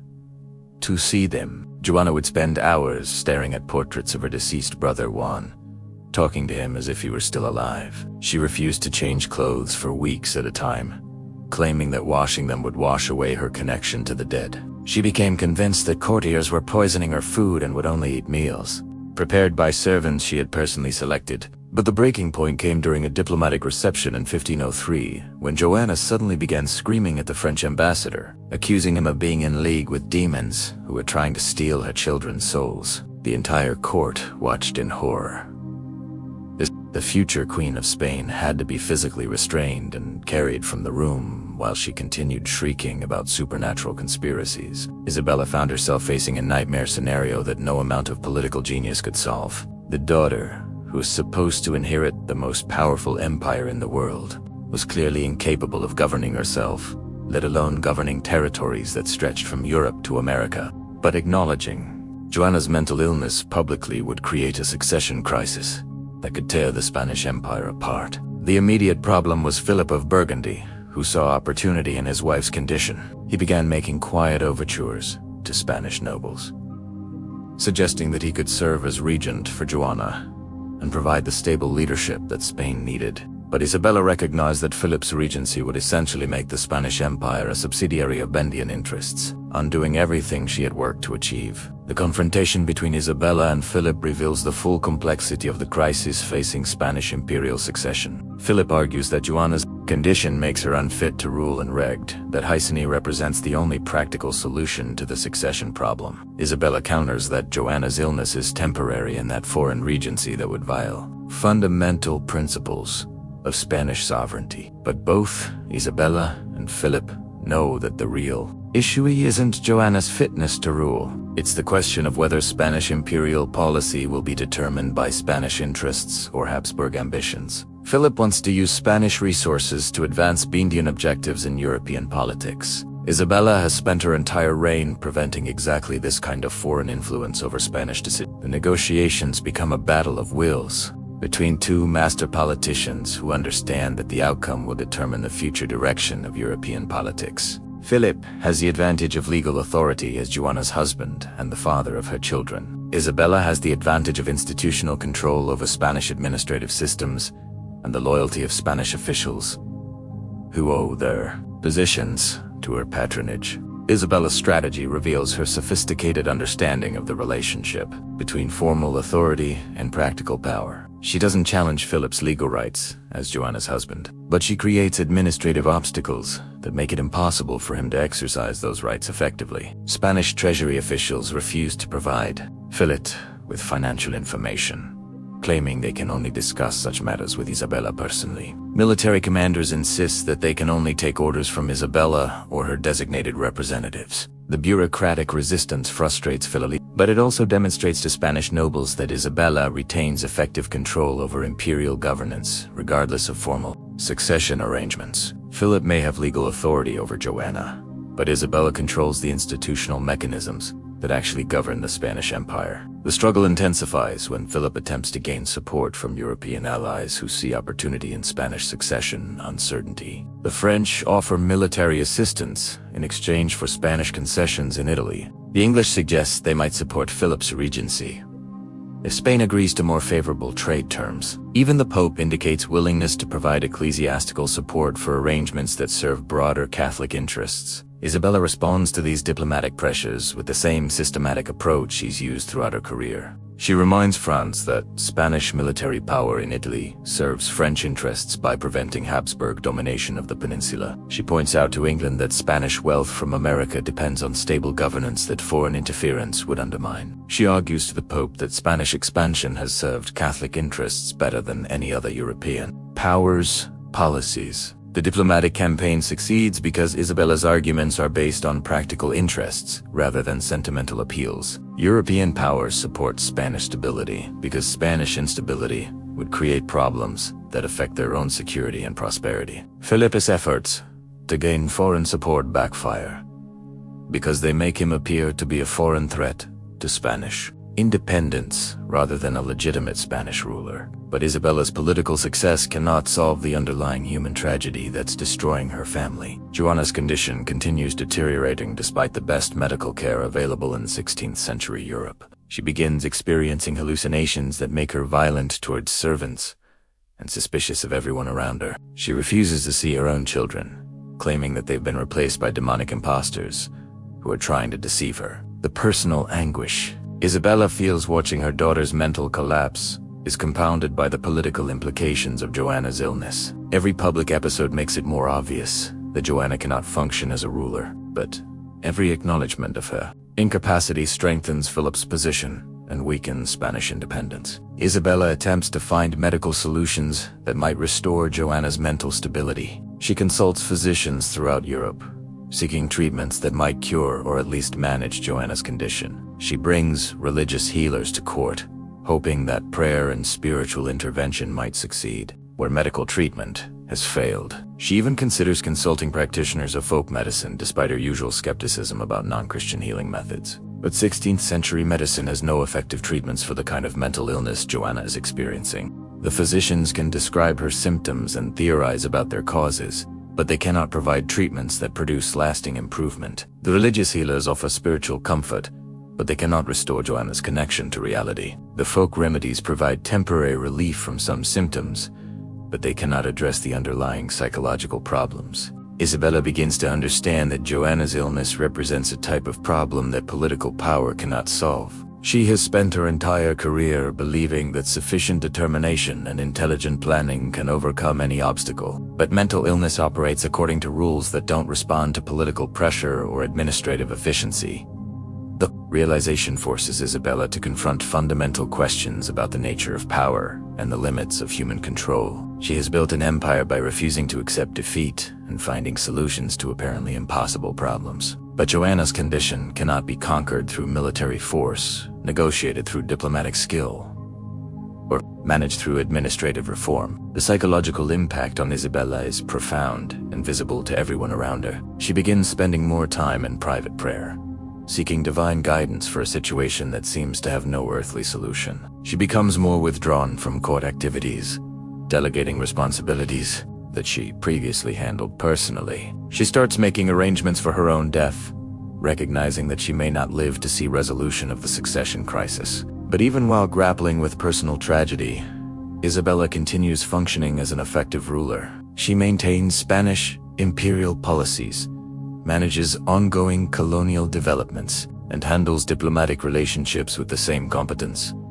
that has characterized her entire reign. The personal crisis doesn't diminish her political effectiveness, but it adds a layer of melancholy to her decision that wasn't present in earlier years. The administrative reports reaching Isabella during this period reveal the scope of imperial challenges that continue regardless of succession uncertainties. Colonial governors in America request guidance about managing indigenous populations that are becoming increasingly resistant to Spanish authority. European allies demand Spanish military support for campaigns that would require resources Spain can ill afford to commit. Trade networks throughout the Spanish Empire need coordination and oversight that requires consistent royal attention. Isabella handles these ongoing responsibilities while simultaneously managing the succession crisis, demonstrating the extraordinary demands placed on early modern monarchs who govern global empires. She cannot delegate imperial decision-making because the consequences affect millions of people across multiple continents.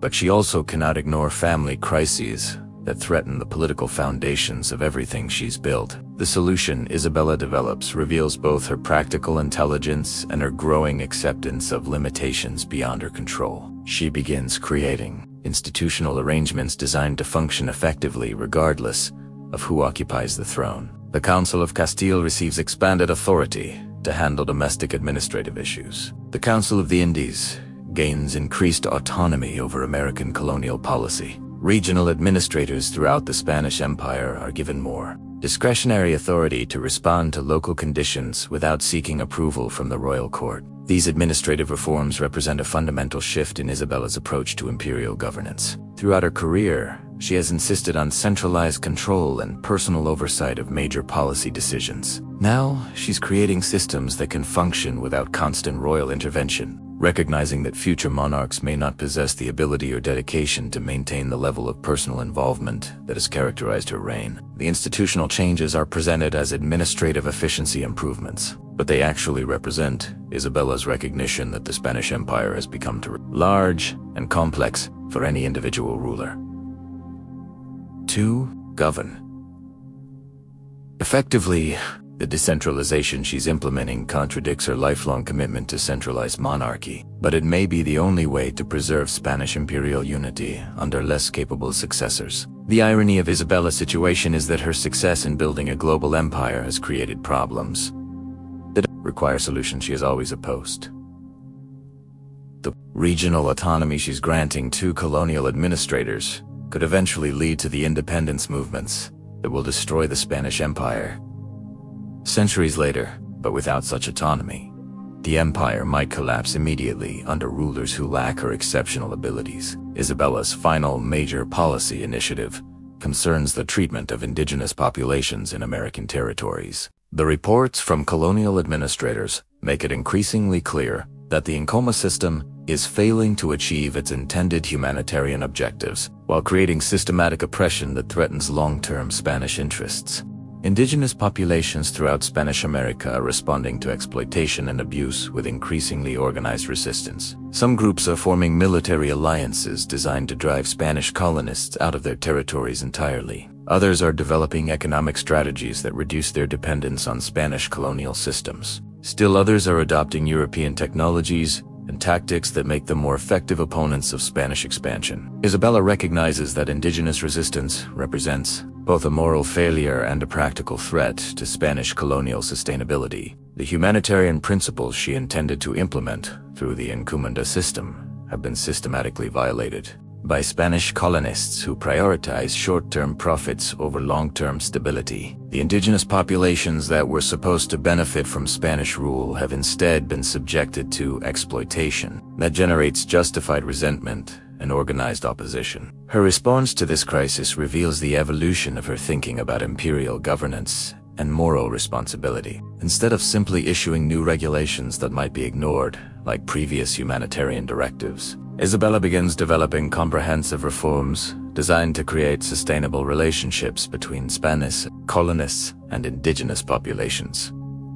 Denis Lavus of 1512 represent Isabella's most ambitious attempt to reconcile imperial necessity with humanitarian principles. The regulations establish detailed procedures for protecting indigenous rights while maintaining Spanish authority. They create legal mechanisms for indigenous people to seek redress for mistreatment without challenging Spanish sovereignty. They impose strict limitations on colonial labor practices while ensuring that Spanish economic interests remain protected. But the new laws also reveal the fundamental contradictions inherent in Isabella's imperial system. The regulations acknowledge that indigenous people have inherent rights that must be respected, but they also maintain that Spanish colonists have legitimate authority that must be obeyed. The legal frameworks created by the laws are designed to appear humanitarian while functioning in ways that preserve Spanish dominance. Colonial administrators interpret the new laws as requiring cosmetic changes in colonial procedures rather than fundamental reforms in colonial relationships. They establish legal courts that hear indigenous complaints but consistently rule in favor of Spanish colonists. They create educational programs that teach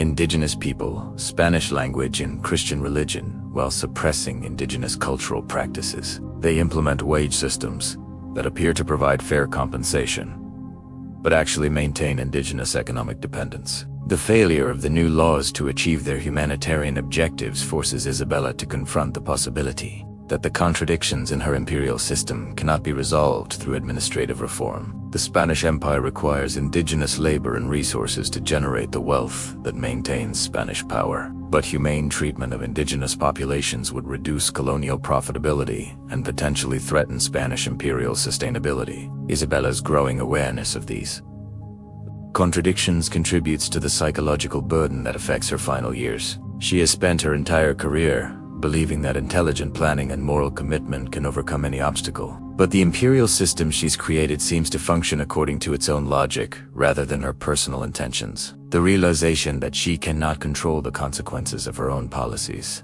represents a fundamental challenge to Isabella's worldview and self-understanding. She has always seen herself as the architect of Spanish greatness, personally responsible for the empire's achievements, and personally capable of correcting its failures. The recognition that the empire now operates independently of her intentions and beyond her control forces her to question assumptions that have guided her entire reign. But even while grappling with these philosophical challenges, Isabella continues making practical decisions designed to preserve Spanish imperial unity and effectiveness. She negotiates new trade agreements that strengthen Spanish commercial networks. She authorizes military campaigns that extend Spanish territorial control. She establishes diplomatic relationships that protect Spanish interests in European politics. The contradiction between Isabella's growing doubts about imperial morality and her continued commitment to imperial expansion reflects the complexity of her position and the impossibility of simple solutions to the problems she faces.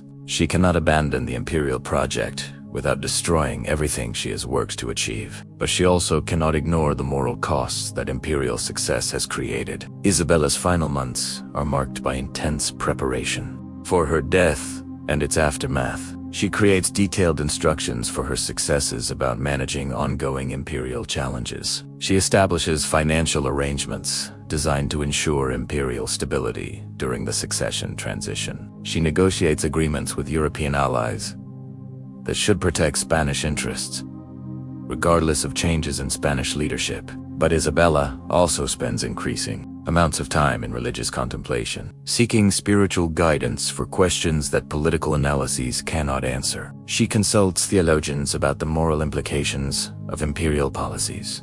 She examines her conscience about decisions that have caused suffering to innocent people. She prepares her soul for divine judgment on a life that has achieved unprecedented worldly success at enormous human cost. The religious dimension of Isabella's final period isn't escapism or weakness, but rather an attempt to find meaning and justification for a career that has produced both extraordinary achievements and troubling contradictions. She genuinely believes that Spanish expansion serves divine purposes, but she also recognizes that her methods have caused suffering that cannot be easily justified by appeals to religious mission. Isabella's death on November 26, 1504, marks the end of an era in European and global history. The woman who had transformed a weak medieval kingdom into a global empire left behind institutional frameworks that would influence world development for centuries, but she also left behind unresolved contradictions that would eventually contribute to the empire's destruction. The immediate aftermath of Isabella's death reveals both the strength and the fragility of the system she created. Spanish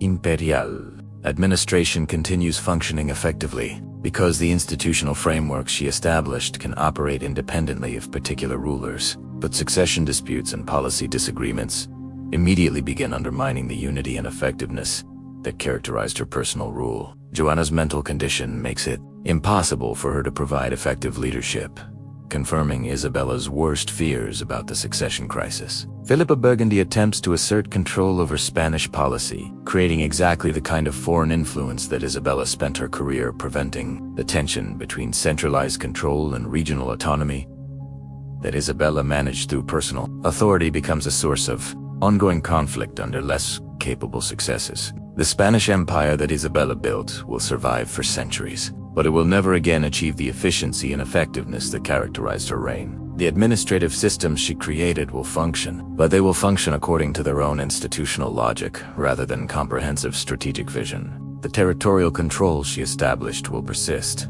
but it will be maintained through coercion rather than the combination of force and legitimacy that she developed. Isabella's legacy extends far beyond the Spanish Empire to fundamental questions about political authority, imperial governance, and the relationship between individual leadership and institutional development. Se proved that extraordinary personal qualities can transform weak states into powerful empires within a single generation. But she also demonstrated that empires built around individual leadership face inevitable crises when that leadership is no longer available. The woman who refused an arranged marriage and fought a civil war to claim her throne had become the architect of Spanish greatness and Spanish tragedy. She had shown what individual determination and intelligence could accomplish, but she had also revealed the limitations that even the most capable rulers cannot overcome. Isabella of Castile remains one of history's most successful monarchs, but her story illustrates both the possibilities and the perils of wielding absolute power in a complex world. She achieved objectives that seemed impossible to her contemporaries, but she also created problems that would prove impossible for her successors to solve. The fire and steel she forged into an empire would continue burning long after her death, but the flames would consume Spanish unity as well as Spanish enemies. Her transformation from teenage princess to global empress demonstrates the extraordinary potential of human ambition, guided by intelligence and determination. But a final recognition of the moral costs and practical limitations of imperial power reveals the tragic dimension inherent in all attempts to impose human will on historical forces larger than any individual can fully comprehend. Or control.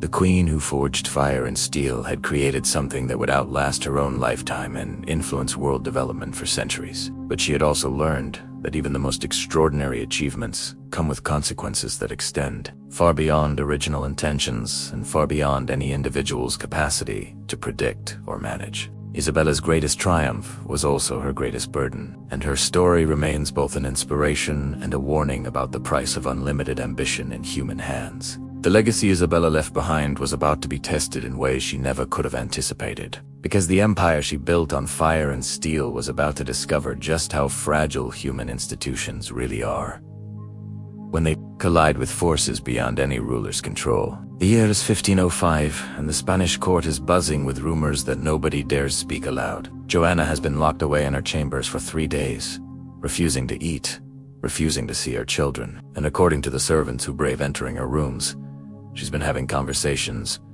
with invisible companions who give her detailed instructions about governing the empire. Philip of Burgundy paces the corridors like a caged wolf, calculating how quickly he can consolidate power before the other European monarchs realize that Spain's iron-fisted control is cracking from within. But here's what makes this situation absolutely terrifying for everyone involved. The Spanish Empire isn't just some regional kingdom that can stumble along with weak leadership for a few years until things sort themselves out.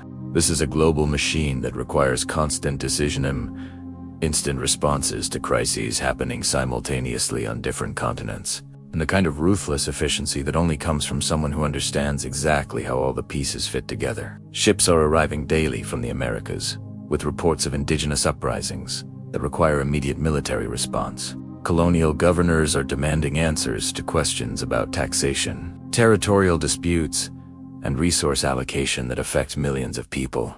European allies are pressing Spain for commitments to military campaigns that could reshape the entire balance of continental power. And every single one of these decisions has consequences that ripple across oceans and affect the lives of populations that most Europeans can't even imagine. The first major crisis hits in March 1505 when a messenger arrives from Hispaniola with news that makes the entire council chamber fall silent. The Taino people, who had been relatively peaceful under Spanish rule, have formed a confederation with other indigenous groups and launched coordinated attacks on Spanish settlements throughout the island. They're not just raiding for supplies or trying to drive out individual colonists. They're systematically targeting the administrative centers, the religious missions, and the economic infrastructure that maintains Spanish control. Now, under Isabella's rule, this kind of crisis would have been handled with devastating efficiency. She would have analyzed the political causes behind the uprising, identified the military resources needed to suppress it,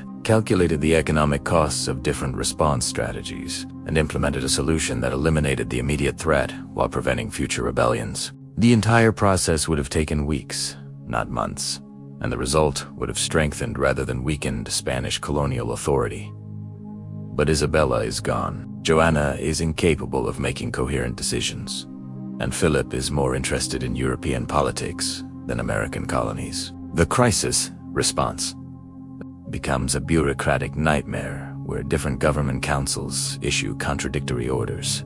Military commanders receive conflicting instructions, and colonial administrators are left to make life and death decisions without any clear guidance about Spanish policy or objectives. The delay in responding to the Hispaniola uprising has consequences that extend far beyond that single island. Indigenous groups throughout the Caribbean and along the American mainland hear about Taino military, Spanish colon successes, and begin organizing their own resistance movements. ISIS questioning whether the crown can actually protect them from indigenous attacks.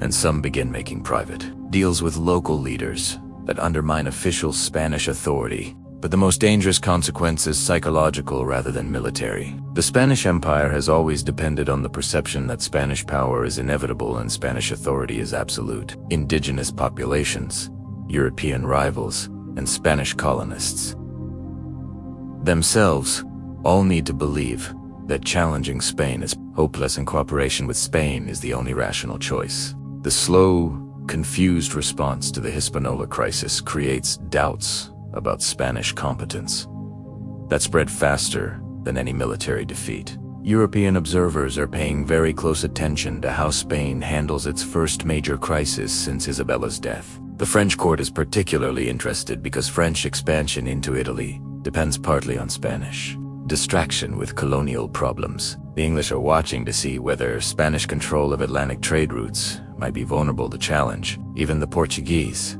who have generally maintained friendly relationships with Spain, are wondering whether Spanish weakness might create opportunities for Portuguese expansion in disputed territories. Philip of Burgundy finally asserts direct control over Spanish policy in June 1505. But his approach reveals exactly why Isabella was so determined to prevent foreign influence over Spanish Instead of developing comprehensive strategies that serve Spanish interests, Philip makes decisions designed to advance Benean objectives in European politics. He pulls military resources away from American colonies to support Burgundian campaigns in the Low Countries. He redirects American wealth toward European projects that benefit Habsburg family interests rather than Spanish imperial development. The shift in priorities becomes obvious to everyone involved in Spanish colonial administration. Colonial governors receive instructions that seem disconnected from colonial realities and colonial needs. Spanish merchants find that trade policies are being modified to benefit Bendian commercial interests rather than Spanish economic development. Spanish military commanders discover that their strategic planning must accommodate Bendian political objectives that may conflict with effective colonial defense. The resistance to Philip's policies begins quietly but spreads rapidly throughout the Spanish administrative system. Colonial administrators start interpreting royal orders according to their understanding of Spanish interests, rather than literal compliance with instructions that seem to serve foreign objectives. Spanish merchants begin developing commercial relationships that bypass official channels controlled by B&D officials. Military commanders quietly maintain strategic plans that prioritize Spanish territorial security over Burgundian political ambitions. This bureaucratic resistance reveals both the strength and the weakness of the administrative system Isabella created. The strength is that Spanish officials understand Spanish interests well enough to preserve essential imperial functions, even when royal policy becomes confused or contradictory. The weakness is that bureaucratic resistance to royal authority establishes precedents that could eventually undermine the centralized control that holds the empire together. The situation becomes even more complex when news arrives that changes everything anyone thought they understood about European politics. Philip of Burgundy dies suddenly in September 1506, leaving Joanna as the sole ruler of Spain, but in no condition to actually govern anything. The succession crisis that Isabella had been trying to prevent has arrived in the worst possible form, with no clear authority figure capable of making the decisions that global empire requires. Spanish nobles immediately begin maneuvering for influence over the regency that will have to govern in Joanna's name. Some support Ferdinand of Aragon, arguing that his experience and proven competence make him the obvious choice to preserve Spanish unity. Others prefer a council of Spanish nobles, who would prevent any single individual from accumulating too much power. Still others suggest that Joanna's young son Charles should be declared of age and crowned immediately, even though he is only 6 years. Olden has been raised in Burgundy, with no understanding of Spanish culture or interests. Each of these options creates different problems that threaten Spanish imperial stability. Ferdinand's regency would maintain effective leadership, but it would also subordinate Castilian interests to Aragonese priorities and potentially alienate Castilian nobles who expect to participate in governing their own kingdom. A noble council would preserve Castilian autonomy, but it would also create the kind of fragmented authority that Isabella spent her entire career eliminating. Crowning young Charles would provide legitimate royal authority, but it would also guarantee years of regency government by officials who might pursue their own interests rather than Spanish imperial objectives. The debate over regency arrangements reveals fundamental tensions within the Spanish political system. Isabella's personal authority it suppressed, but never resolved.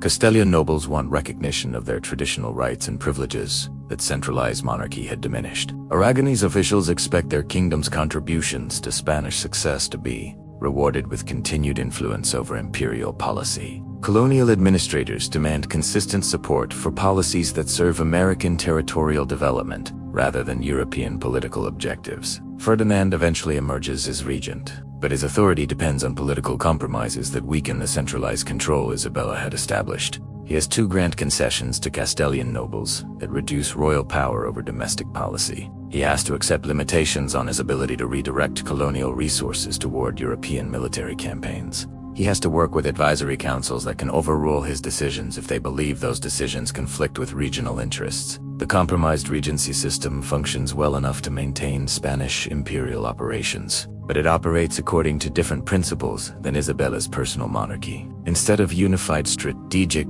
vision implemented through centralized authority, Spanish policy becomes the result of negotiations between competing interest groups who prioritize their own objectives over comprehensive imperial development. The change in governmental style has immediate consequences for Spanish colonial administration. Colonial governors receive instructions that reflect political compromises rather than strategic analysis. Military commanders find their resource requests evaluated according to domestic political considerations rather than military necessity. Spanish merchants discover that trade policies are influenced by regional lobbying rather than economic efficiency. But the most significant consequence of Ferdinand's regency concerns the psychological foundation of Spanish imperial authority. Isabella had governed as if Spanish success was inevitable and Spanish authority was absolute. Her confidence in Spanish destiny convinced Spanish officials to attempt projects that seemed impossible and convinced Spanish enemies that resistance was hopeless.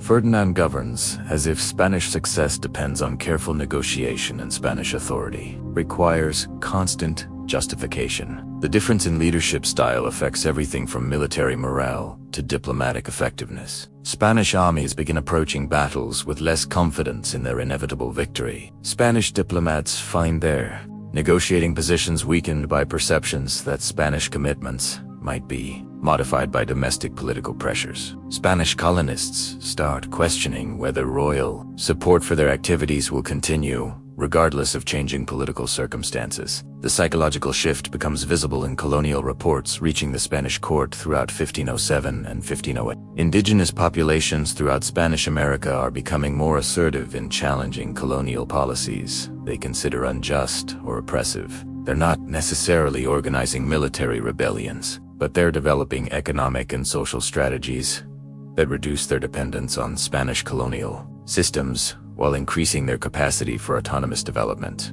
Spanish colonists are responding to indigenous assertiveness with increasing brutality, but they're also requesting more military support from the crown and more favorable policies for colonial economic development. The requests reveal growing anxiety about colonial sustainability that wasn't present during Isabella's reign, when Spanish colonial success seemed automatic and permanent. European rivals are also adjusting their strategies in response to perceptions that Spanish imperial authority has become more negotiable and less absolute. French expansion into Italian territories accelerates, because Spanish responses seem less decisive and less overwhelming than during Isabella's reign. English maritime activities in areas previously considered Spanish spheres of influence increase because Spanish naval responses appear more constrained by domestic political considerations. Even Portugal, which had generally accepted Spanish dominance in global exploration and colonization, begins challenging Spanish territorial claims in areas where the boundaries had never been precisely defined. Portuguese expeditions start pushing into territories that Spanish explorers had claimed but never effectively occupied, testing whether Spanish responses will match Spanish rhetoric about absolute territorial sovereignty. Ferdinand responds to these challenges with the same systematic competency demonstrated throughout his partnership with Isabella, but he operates within political constraints that limit his ability to implement comprehensive solutions. He can address individual problems effectively, but he cannot pursue the kind of integrated strategy that characterized Isabella's approach to imperial governance. The fragmentation of Spanish policy becomes most obvious in the handling of colonial reform initiatives designed to address ongoing problems with indigenous treatment and colonial administration. Different government councils propose conflicting solutions that reflect their particular perspectives and interests, rather than comprehensive analysis of colonial conditions and imperial objectives. The Council of Castile focuses on legal reforms that would strengthen royal authority over colonial administration and ensure better compliance with humanitarian regulations. The Council of the Indies emphasizes economic policies that would increase colonial profitability while reducing the costs of imperial governance. Regional noble councils advocate for policies that would increase their own influence over colonial appointments and commercial opportunities. Each of these approaches addresses real problems and reflects legitimate interests, but they cannot be implemented simultaneously without creating contradictory policies that satisfy nobody and solve nothing. Ferdinand finds himself mediating between competing reform proposals rather than developing unified policies that serve Spanish imperial interests comprehensively. The result is a series of partial reforms that modify colonial policies without fundamentally changing colonial relationships or resolving underlying tensions between Spanish interests and colonial realities.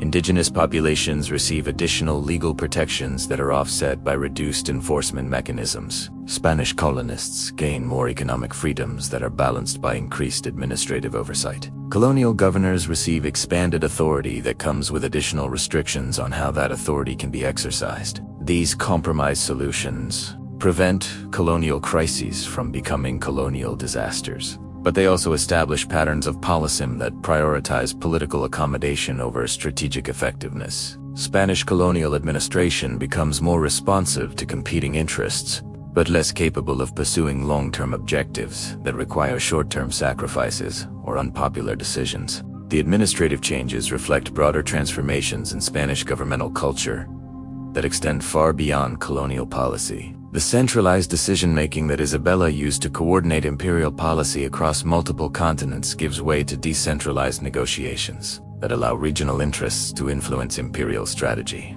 The unified strategic vision that guided Spanish expansion during Isabella's reign fragments into competing priorities that must be balanced rather than integrated. Ferdinand recognizes these problems and attempts to restore more centralized control over imperial policy, but he faces political realities that Isabella never had to confront.